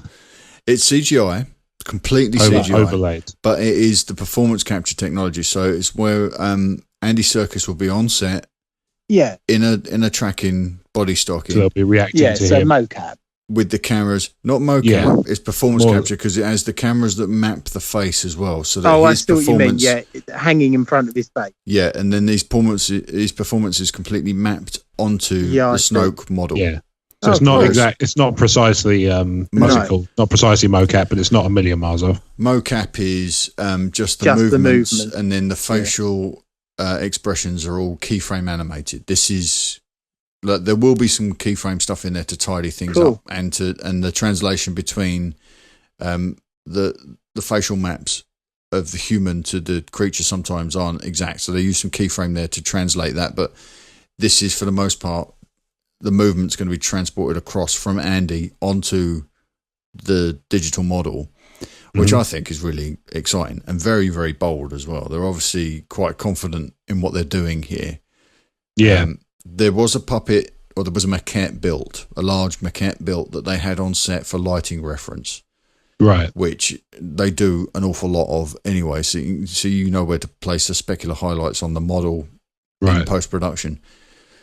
But Those are certainly words. they are certainly words. But if you look at some of the behind-the-scenes stuff from episode 2, you see a lot of what ILM do with the character of Dexter Jetster, Yeah. with Obi. a fully painted, fully rendered like clay maquette is brought onto set, so you can see how the lighting reacts to his shell. He had like shell textures, didn't he? So I find what's interesting about that Dex puppet is he makes everybody around him turn into Eddie Izzard.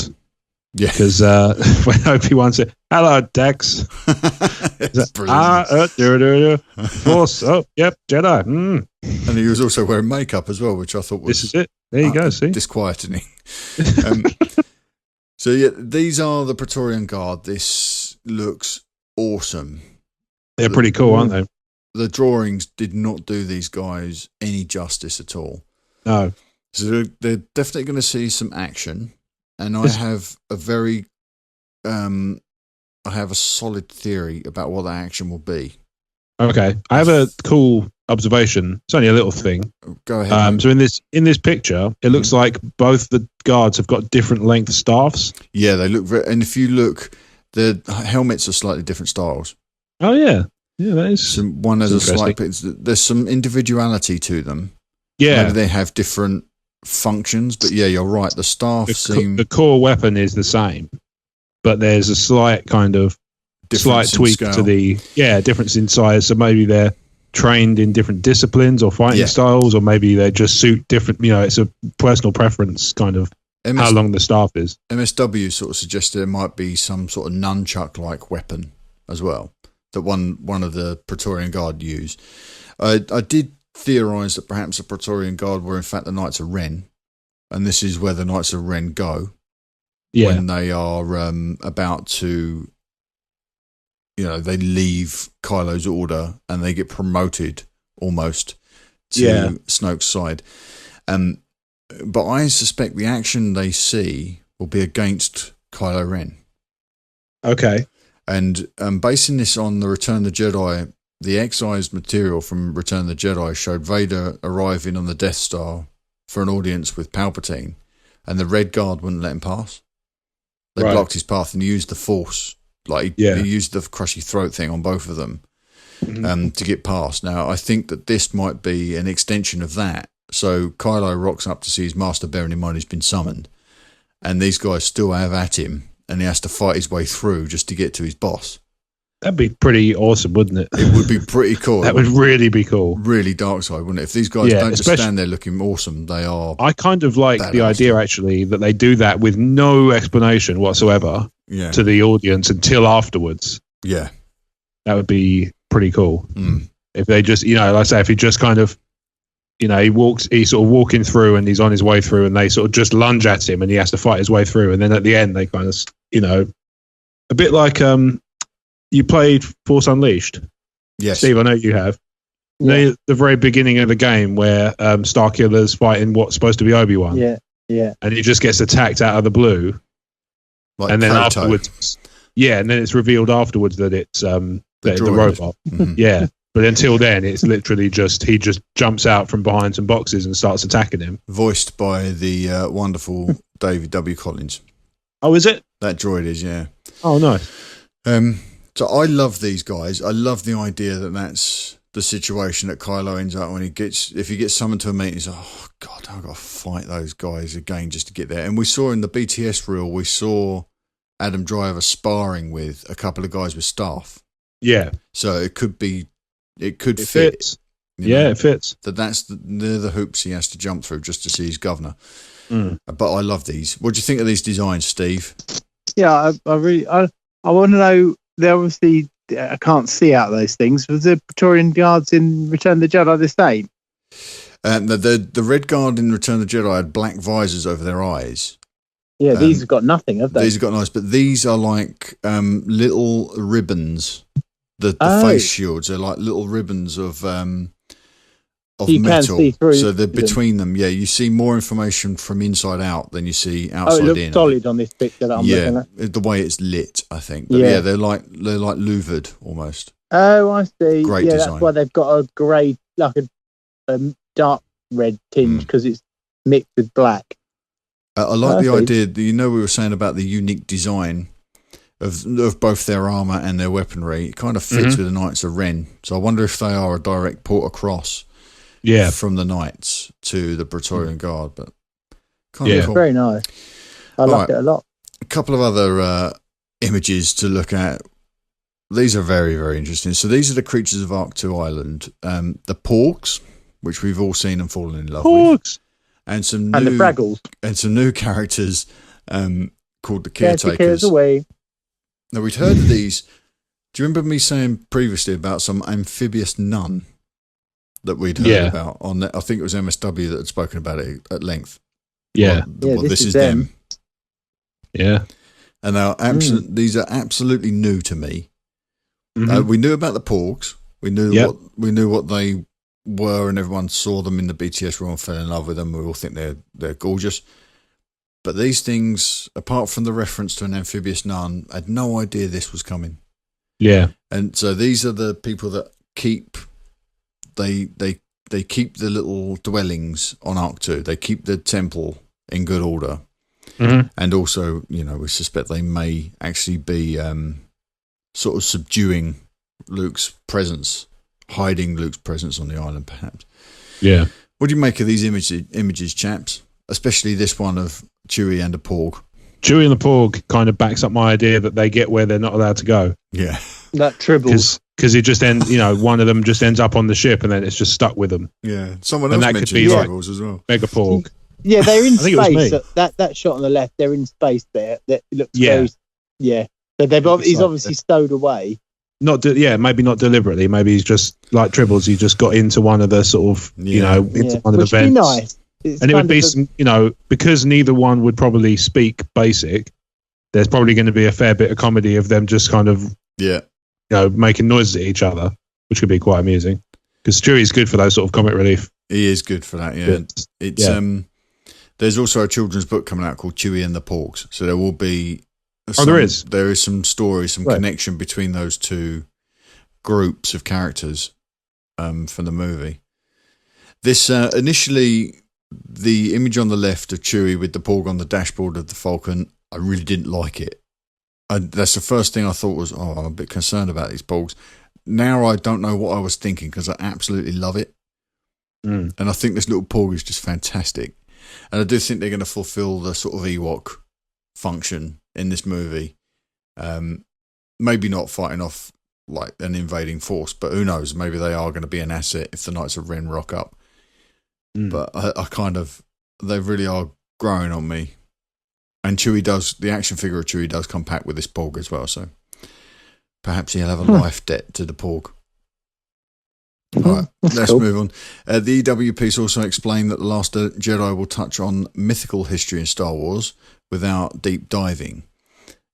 So I was wondering if the new comic books, the actual main comic book of Star Wars, in about issue 38, I think, is changing creatives. And the new writer and artist have said that they're going to take the OT heroes to Jeddah.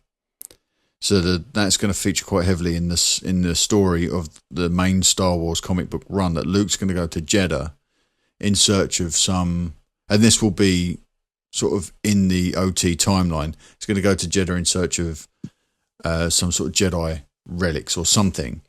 Okay. So I wonder if that and the Barish Vow and the bleeding of the crystals and all that stuff is all being laid down now as groundwork for us, so we understand when we watch The Last Jedi, we'll have a better insight as to into what's going on. Right. It won't be required reading, but if you understand what's happened in the lives of these characters and you understand the new rule set for Star Wars lore, it might give you a head start without them needing to explain it all too much. Yeah. Well, I mean, like I said before, you can have him say, I vowed never not to get involved in the galaxy anymore, without him saying, I took the Barish Vow. Yeah, because then it's clunky, isn't it? Yeah, especially because then if it needs to be that the what's it called, the connecting materials need to complement the story rather than make it become a dependency for it. Yes. Yeah. And I'm very much of that point of view. Like, Steve, you accept that Obi-Wan lived his life out on Tatooine waiting for Luke to become what Luke became, right? You don't need anything more than that. But for us, if we read a little bit deeper, that might it's still yet to be made official, but that might be revealed as being the Barish Vow that Obi-Wan took. So to us, we'll understand that he did something that kept him there and kept him from being tempted to go off and try and save his friends.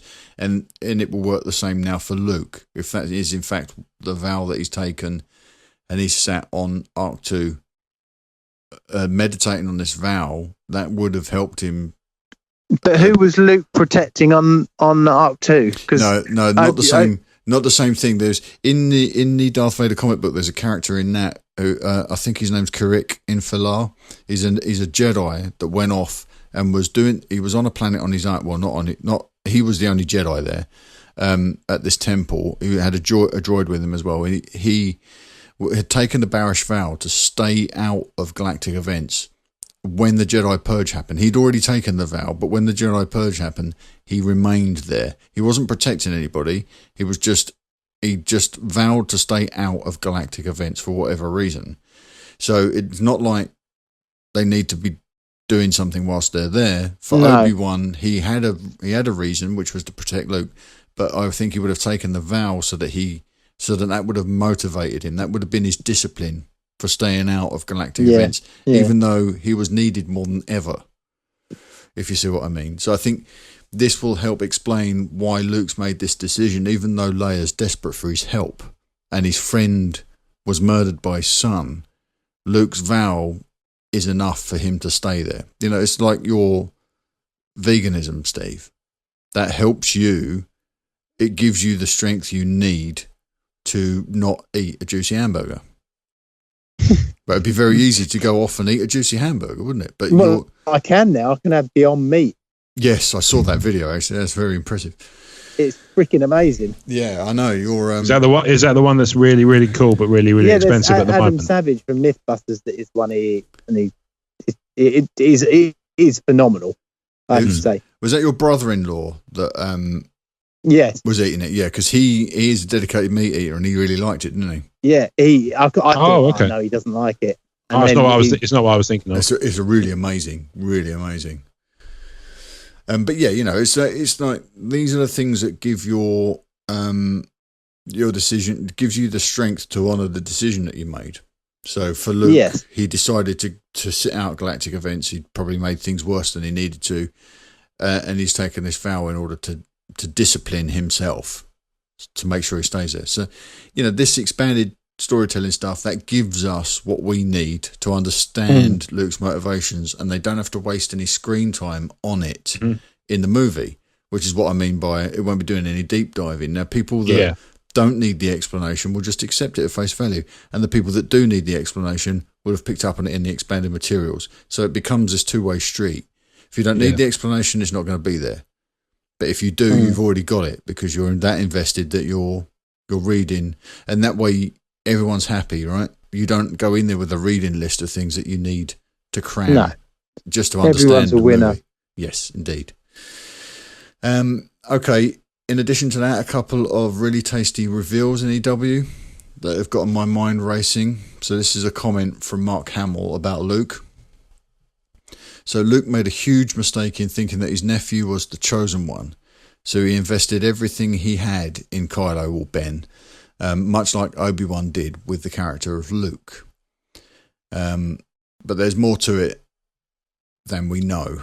There's also more to it in the film itself, that the film itself will reveal. So that I think is a reference to what we've already spoken about this evening, that he obviously thought that Ben was some prophesized second coming, perhaps someone who would bring about the return of the Jedi, when in fact the more that I think the film will reveal is that he was wrong and it's actually Rey, and that's what brings brings Luke back into events, if that makes sense. But he also, Steve, went on to comment that the decisions Ryan made about the story, having Luke be this sort of dejected, removed individual after the events of Return of the Jedi, that's what he fundamentally disagreed with. Oh, right, okay. Until he'd gotten familiar with where the story was going to go. And then he was happier. And then he understood why Ryan had put Luke in that position. But he felt that Luke would have been, what I'm reading between the lines, but would have been slightly more proactive in this movie based on where we left him in Return of the Jedi. But we think he's probably gone through that stage, and this is the fallout when he's in Obi-Wan Kenobi mode on that island. So that I found that reassuring to have that contextualized for me, that's what he was unhappy with when he read Ryan's story treatment. Yeah. It's much cooler. Okay, moving on to this image of Finn and Rose, Tycho, on this could be on Crate, I think, or maybe a ship over Crate, something like that. Looks like Finn got to be the big deal, with Rose looking up to him as the hero of the Resistance when he awakens after the events of The Force Awakens. But much like he, when he was FN 2187, wanted to run from the First Order, Finn's first instinct when he awakens in this movie is to find Rey and just run as far away as possible from the Resistance as well, to try and get away from the drama. But seeing himself through from Rose's perspective, helps him realise that he's got a responsibility. And I find that a really compelling story arc for this character. And I think I mentioned it earlier, a lot like Han Solo. It's I think this is going to be really fascinating to watch this guy grow on screen, watch his character grow. And we know that they go on a mission together, and I think they're motivated by Rose's loss of her sister. Yeah. Paige. So that'll be cool. There's a really gorgeous, and Nathan Roberts commented in the Facebook group that this was this look at Canto Bight is very prequel trilogy, sort of a design aesthetic, very similar to that of the prequel trilogy. Okay. Canto Bight we also learned, is on a planet called Cantonica. Am I pronouncing that right? Do you think Cantonica? Maybe it's Cantonica. Yeah. Sounds like a camera brand to me, but it does a bit. Yeah, this looks pretty cool. This is the casino on Canto Bight that we're looking at. Mm-hmm. Pretty sweet. I think this is going to be quite stunning. I think you can just kind of see the shore there. So I think they're going to be near the ocean, because I think some of this stuff actually takes place on the ocean as well. Okay. So Canto Bight, part of Cantonica. Pretty cool. I like that a lot. Yes, then indeed. there are a collection of other cool images as well. So we get another look at Kylo Ren when he's been summoned to Snoke. So looking at the scar, I like the design of that character there. Poe in his X-Wing, and Finn learning to fly one of the ski speeders. I was going to say that looks like dust in the background. Yes, red dust. Yeah, so that's definitely on Crate. And it did say, the comment on the image was that he was learning to fly, which sort of suggested to me that perhaps they'd taken some time out, so that you could see perhaps a more playful tone between Finn and Poe as they're as he's learning how to fly this ship. And then we'll learn the rules of that ship and the planet and everything, which sets up that battle with the walkers later on. Mm-hmm. This doesn't look necessarily to me like they're actually going into battle, right? He looks like he's having a good time. He doesn't look pensive at all. It's kind of intense, though. Yeah, but he still kind of looks a little bit more relaxed. And I think, this guy's kind of scared of his own shadow still, pretty much. That'd be cool. What's that, mate? If they're out learning to fly the skimmers, and I know where you're going. The walkers turn up unexpectedly then. Oh, that would be really good. Because what did they have in Empire? They had him turn up early, and the rebels got the jump on him. Yeah. What if the First Order just kind of used the dust cover? Actually, so we've been talking about how they're going to use the dust cover to impede the First Order. Maybe the First Order use it to hide themselves while they're coming in. That could be pretty cool. Yeah, that could be quite interesting. Yeah, absolutely. I think it's already been hinted at that the First Order and the Resistance both have respective bases on the same planet, which will be the first time we've ever seen that. So it's not like it's not like they turn up in an armada of Star Destroyers and drop walkers and leave. They're already there. Okay, that's what we've been hearing. I could have read into that incorrectly, but I'm pretty sure that's what I've heard somewhere. Mm. I like these images. I like the design aesthetic of this film very, very much. And these covers from EW are just gorgeous. 2 separate covers. Yeah, nice, aren't they? This comment down the bottom, somebody pointed out, I forget who did it in the Facebook group. They grabbed this little snippet. Right. Luke Skywalker returns, Rey's courage is tested, and the galaxy bids farewell to Leia. Not sure how to read that. That could just be she's not going to be in, she can't be in 9 because Carrie Fisher's no longer with us. At this stage. Would they know that at this stage? How do you mean? Like, they'd have to be privy to the exact storyline of 9, right? Yeah, I think they were. Rob came up with a great idea last week, Steve. I can summarise it if you want. Yeah, please do, Rob. Yeah. Yeah. So, Steve, you know how we've been saying that, we were talking about the ways you could, kill off Leia without, in ways that sort of are, it's sufficient for her kind of, for the chops she has and the respect she deserves. Mm. I had a theory about this. So while we were talking, and one of the things that popped into my head was we've never seen a character be exiled from their respective faction. So one way I was thinking that they could get around the whole death thing would be that the Resistance kicks her out for something she does or doesn't do. And then she goes off into takes her ship and goes home. And then we never hear from her again. Well, that's what we wanted anyway, wasn't it? Kind of. She gets to ride off into the sunset. It really, really works. And I've been struggling to try and noodle out a way that they could send Leia off in a way that's worthy of that character. And I do think that if it's, I mentioned last week, didn't I, Rob, if it's an act of compassion that Leia has for her son that perhaps betrays the objectives of the Resistance in whatever way, perhaps costs lives, that would be sufficient for her to say, I'm no good here anymore. I can't do my job anymore. Yeah, because and if I'm corrupted. And we were suggesting that maybe Laura Dern's character might be a ruthless, political, ambitious person. Mm-hmm. Thus, she might push to have Leia kind of kicked out, even though she knows, maybe she's like a driven kind of doesn't have kids, doesn't like kids kind of character, much like the character in Bloodline that goes up against Leia. Yeah, I'm seeing that very much so. Yeah. So maybe she's got that same kind of vibe. She doesn't like kids, so she doesn't get why you would sort of go out of your way to protect your kids. But that's kind of basically the gist of it, Steve. I was saying, why don't they can get round the whole killing her off thing because she doesn't have to actually die. She goes off, she gets kind of exiled into not unknown space, but sort of, where we don't see her, and she gets to live out the rest of her days off screen. Yeah, it definitely works. I blew his mind. He's just collapsed. Are you still there, Steve? Steve, Yes, yeah. Oh, yeah. Were you muted? No, I nipped off to the loo. Oh. Are you serious? Yeah, I had to. For goodness sake.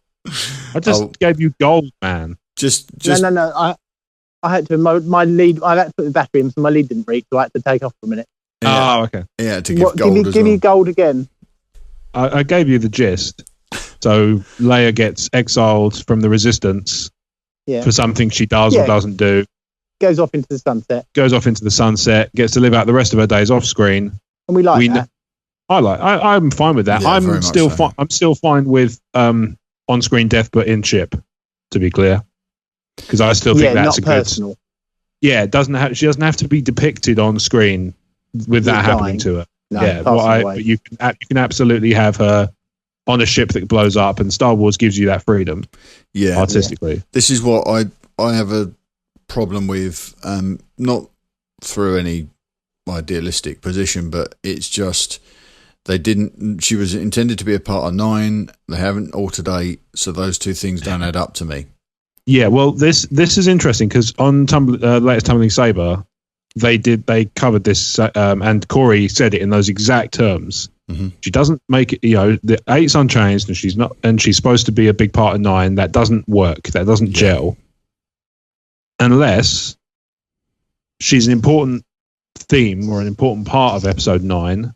But again, I keep coming back to the same point. Star Wars does not require you to have a corporeal form to be an important part of the movie, because Obi-Wan has proven this. Yeah. He is in 6 out of 7, despite the fact that he is dead for the for the 5th and 6th. Mm-hmm. And he's also, he's in all 7 because his voice is in 7. So there you go. Yeah. And he's mentioned in Rogue One. So you can be a presence in a film in Star Wars without being on screen and without being alive. Yeah, the only thing is it was Kathy's comments about this would have been Carrie's film. Like if Force Awakens was Harrison's, this one's Marc's, and 9 would have been Carrie's, which implies that she would have heavily featured. Now, your theory, Rob, which I'm deeply invested in now, so if it doesn't come off, I'm going to have to blame you.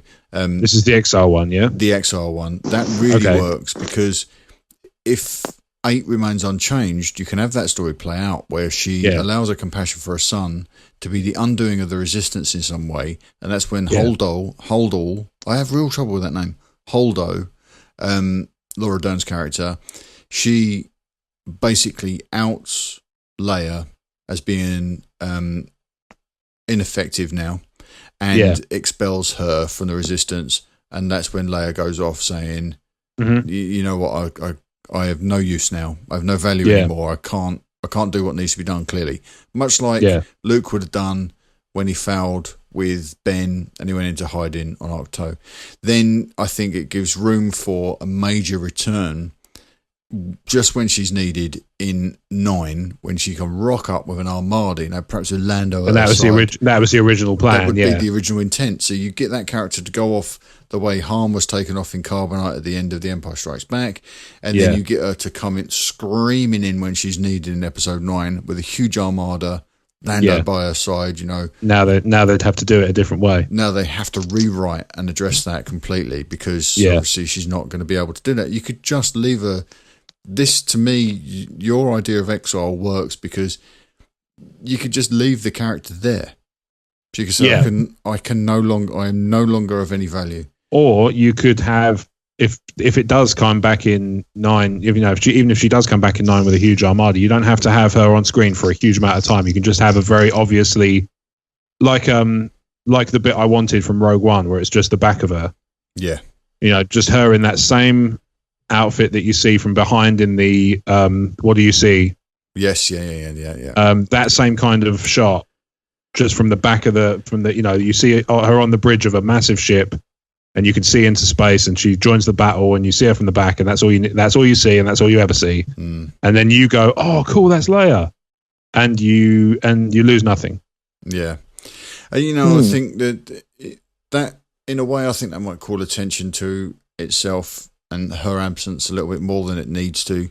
Whereas maybe just simply not reintroducing her in the final chapter of this trilogy could be enough. If we have that departure where she says, I'm no longer of any value, and you could pick up a story later on in expanded materials and never have to address it again on film. Leia could live on off screen, and we could follow her adventures in comic books or young adult novels or something by Claudia Gray. Is that right? Claudia Gray? Bloodline writer. You can explore all that stuff off screen, as long as it's made clear at the end of 8 that her story on screen is done. She no longer has anything to offer because she can't choose the side against her son. And The Force Awakens kind of made it clear, Han, bring the kid back. That's kind of what she said, when it bring him back to us. And when that's clearly not going to happen, and maybe the Resistance are saying we're going to have to put him down, and she can't be a part of that, then she goes. And we understand that her being accepted from the story from then on makes sense. Yeah. Here's the thing, right? Just as a quick thing, this is interesting. So Kyle put a quote in the VIP group. There's no way that we could have known this would have been the last Star Wars movie she would be in. So it's not like we made the film thinking that we were bringing closure to the character. I think that is damage control for when her story in episode 8 doesn't resolve in a way that's all soppy and happy dappy, and that's basically not even damage control. That's their way of saying, in my mind at least, that's their way of saying, look, we didn't know when we recorded this that we were going to need to cheer this up. We just filmed this thinking she'd be back, or we'd film this thinking she'd be back, or she wouldn't, or whatever. We were figuring whatever would happen to her would be addressed in 9. Yeah. So I think that's interesting. Sowing the seeds. Yeah, I'm not sure what that's. Yeah, I'm not sure about what it means in bigger context, because I'm sure there's already conjecture in the group, but I find that's. I hope there's some ambiguity there, because each of these films need to stand on their own, right? It can't be her sort of disappearing off and saying, I'll be back. That can't be the thing. That's not the way Empire ended. Empire ended could have gone either way with Han. We could have never seen him again, or we got to Return the Jedi. Now with Leia, it could be this film needs to stand on its own. So the ending of that film is that character leaves. Yeah, and that's the end for that character. Now, it doesn't wrap up every thread for Leia, but if she makes it clear the reason she's going is she can't stand against her son, that would preclude her from, or excuse her from, the resolution of Kylo's story, if that needs to end the way it needs to end, because she can't be a part of it and she can't bear witness to it. So maybe if she was going to return with an armada and save her son, and that would pull him back to the light side, maybe he's not coming back to the light side now. Maybe they've rewritten it so that she doesn't have to be there to witness the saving of her son, because he's not going to be saved. Yeah. So, it could be, I think, like, trusting this film to stand on its own and work on its own, her leaving will make sense in context. And it won't be till 9 that it would, if they do something that would necessitate her presence, that will call attention to her absence. But if they steer clear of anything that would necessitate her presence, then they're onto a winner.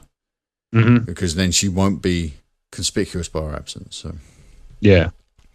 Anyway, let's wrap this up, because we just got 2 bits of Han Solo news, and then we can get out, because we've run way long this evening. But we're going to on a week like this week.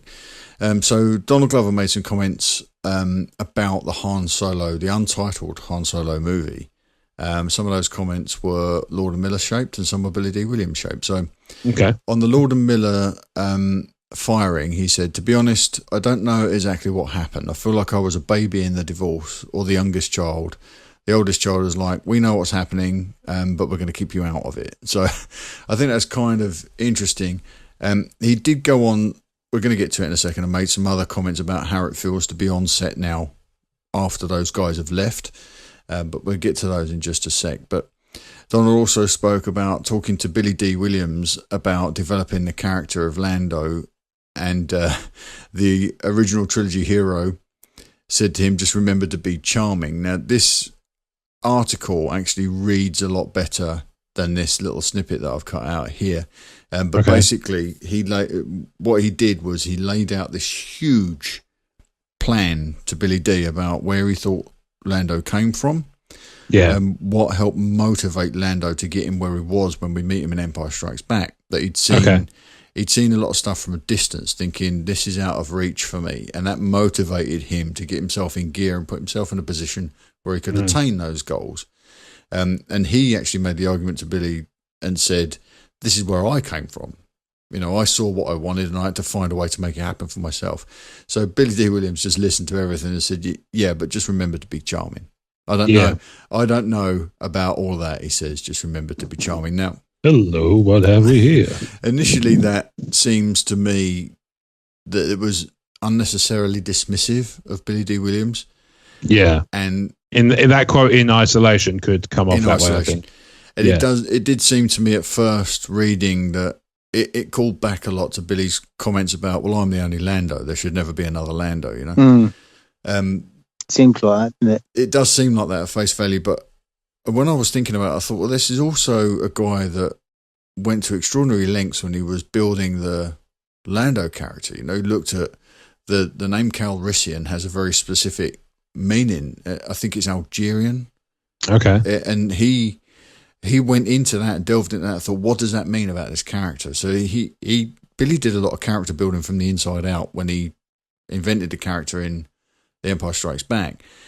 And basically, I think what he was doing here was he was distancing himself from Donald's creative process so as not to impact upon it in any way.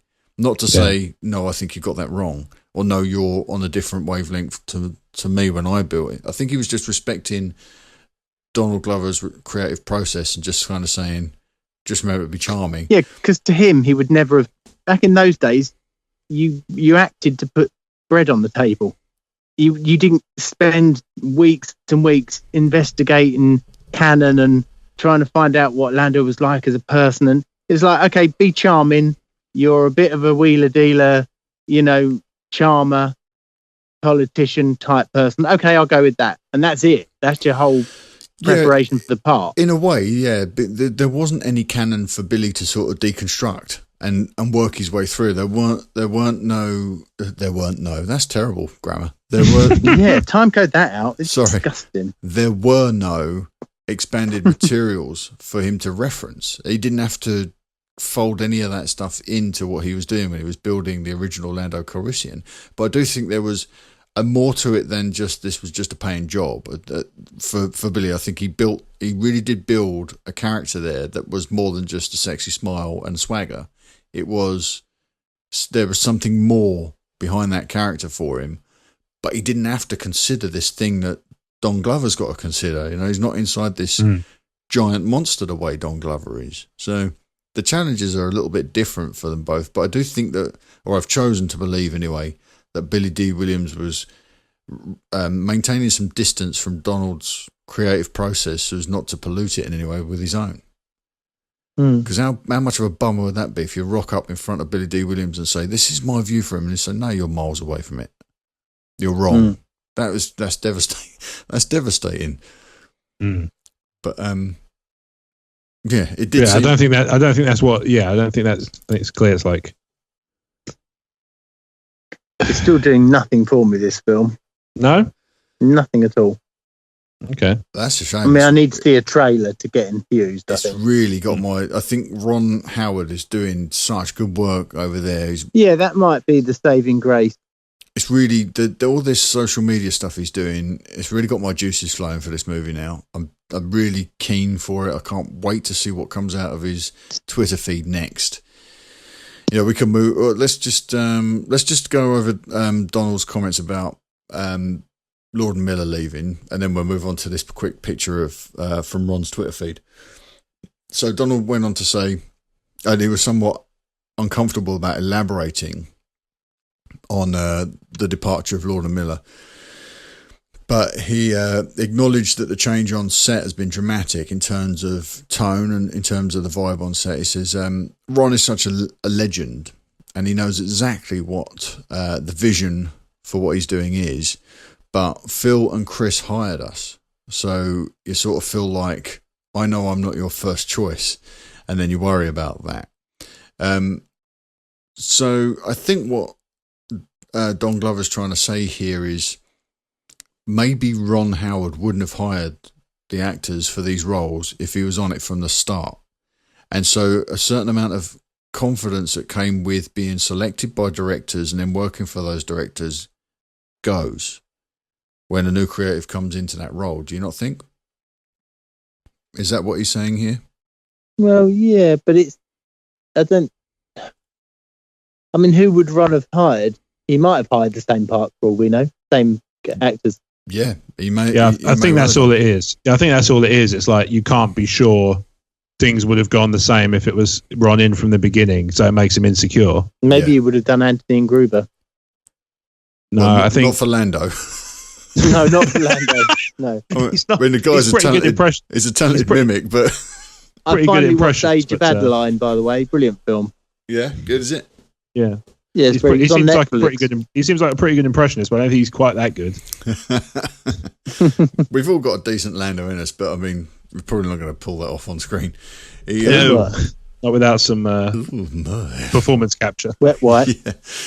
No, I'm with you. I think there's definitely. I think there's some rattled nerves in thinking that perhaps Ron's thinking, "Oh, this was a bad hire," but Yeah, I think that's just neuroticism. I don't think that's necessarily based on anything. I think it's just, and I think Donald Glover kind of the way he says it is, you know, he's you sort of feel like I know I'm not your first choice, and you worry about that. I don't necessarily think he's suggesting that there's anything to worry about there. I think he just saying that's what trouble. Which I don't necessarily think is unreasonable. I would be the same, I think, in that situation. If I was hired, absolutely. Yeah. I think it's. I think it is exactly that. I think it's just the confidence that came from having the guy having your work analysed by the people that hired you, and then having your work analysed by somebody who's inherited you. They're two very different. Well, things. yeah. I mean, I've moved teams in my work before, and I've for the first little while afterwards, you're a little bit more on the edge about, I don't know if I'm doing this right. If they'll do the way I work is the way that is the same as the way they work, that sort of thing. That's exactly the case. And it's just that on a different scale, I guess. Yeah, absolutely. But Ron's been very complimentary of the cast and the crew publicly, saying about how good everybody is at what they're doing and how much they're motivated to make a great movie. Yeah. His silence would have said a lot more about his position if it was opposed to that, But I'm a really big fan of Ron Howard, and I can't see the guy making people feel uncomfortable on set. I think it's just the situation that brought out that comment, really. On the subject of Ron, the thing we're going to wrap up on tonight is this image from the set, which came out today, I think, this morning. It is Ron evaluating a camera move, a setup for a camera move, and he's in, I think, Video Village here. So he's watching the camera move on a video monitor, and I've zoomed in on the video monitor there so we can just kind of see what's going on. It looks very much like some sort of cocktail party or something to me. I don't know if you guys are reading it in a different way. Like a swanky bar or something like that as well. Dave Donovan, I put this in the Facebook group, and Dave Donovan looked at it and suggested that perhaps the circular windows and the circular door frame, perhaps that's a design aesthetic from Corellia, and that's why it's in the YT 1300 freighter design. Yeah, that makes sense. So it seems to be like a design language that fits with that culture, which I thought was a really good point. Not something I would have noticed, but it's a really good point, well made. Yeah, for sure. But I love this. I love these things. I love these little peaks behind the scenes of this film as it's being made. It's unprecedented. Yeah, the look we're getting into this movie now is just unprecedented, and it's doing wonders. It's a tonic that we've needed after Lord and Miller's departure. Yeah, to sort of change the way this film's being perceived, I think, by us on the outside. Yeah. It's really cool. I can't wait to see what he does next.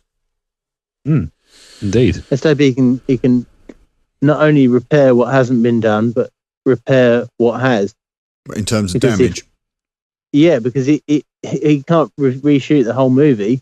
If there's stuff at the start that either they're going to shorten the film and cut it out, or they'll have to live with it.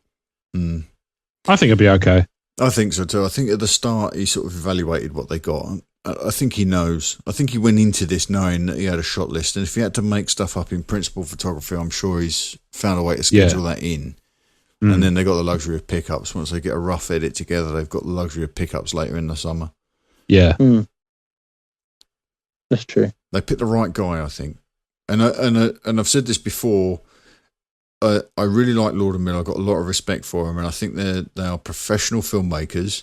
So there's no way they just clattered onto set and did whatever the hell they wanted.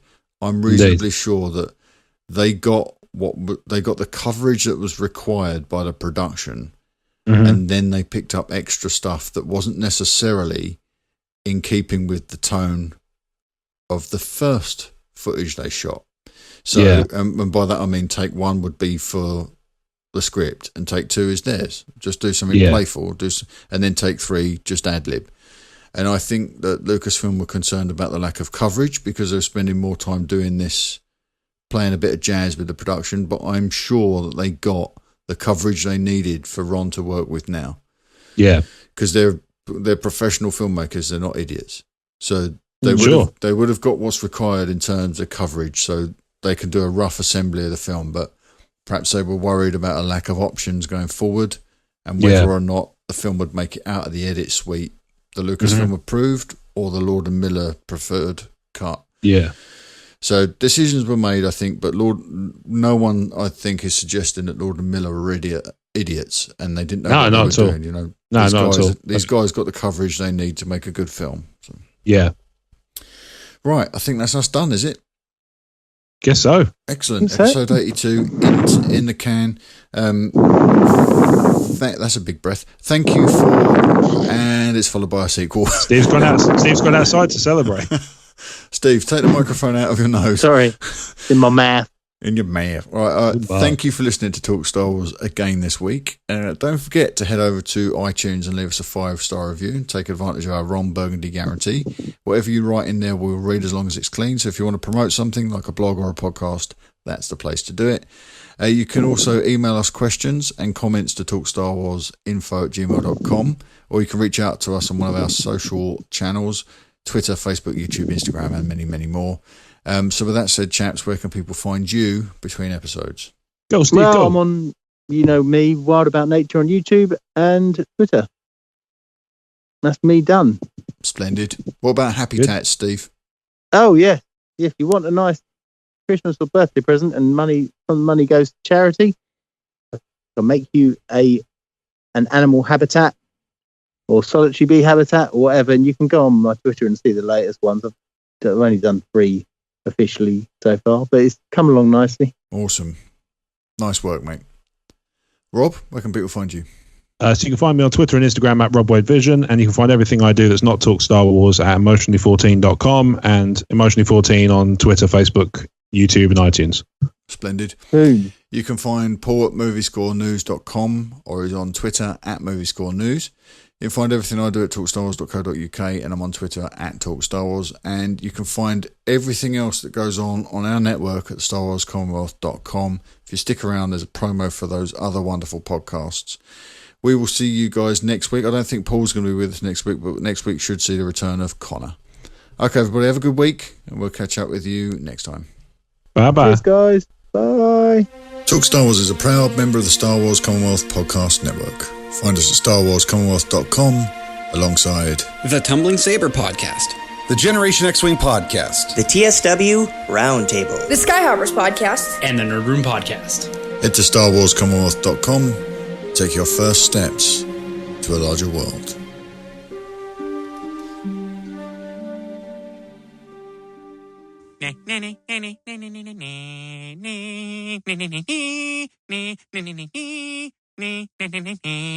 It's a wrap. It's a wrap.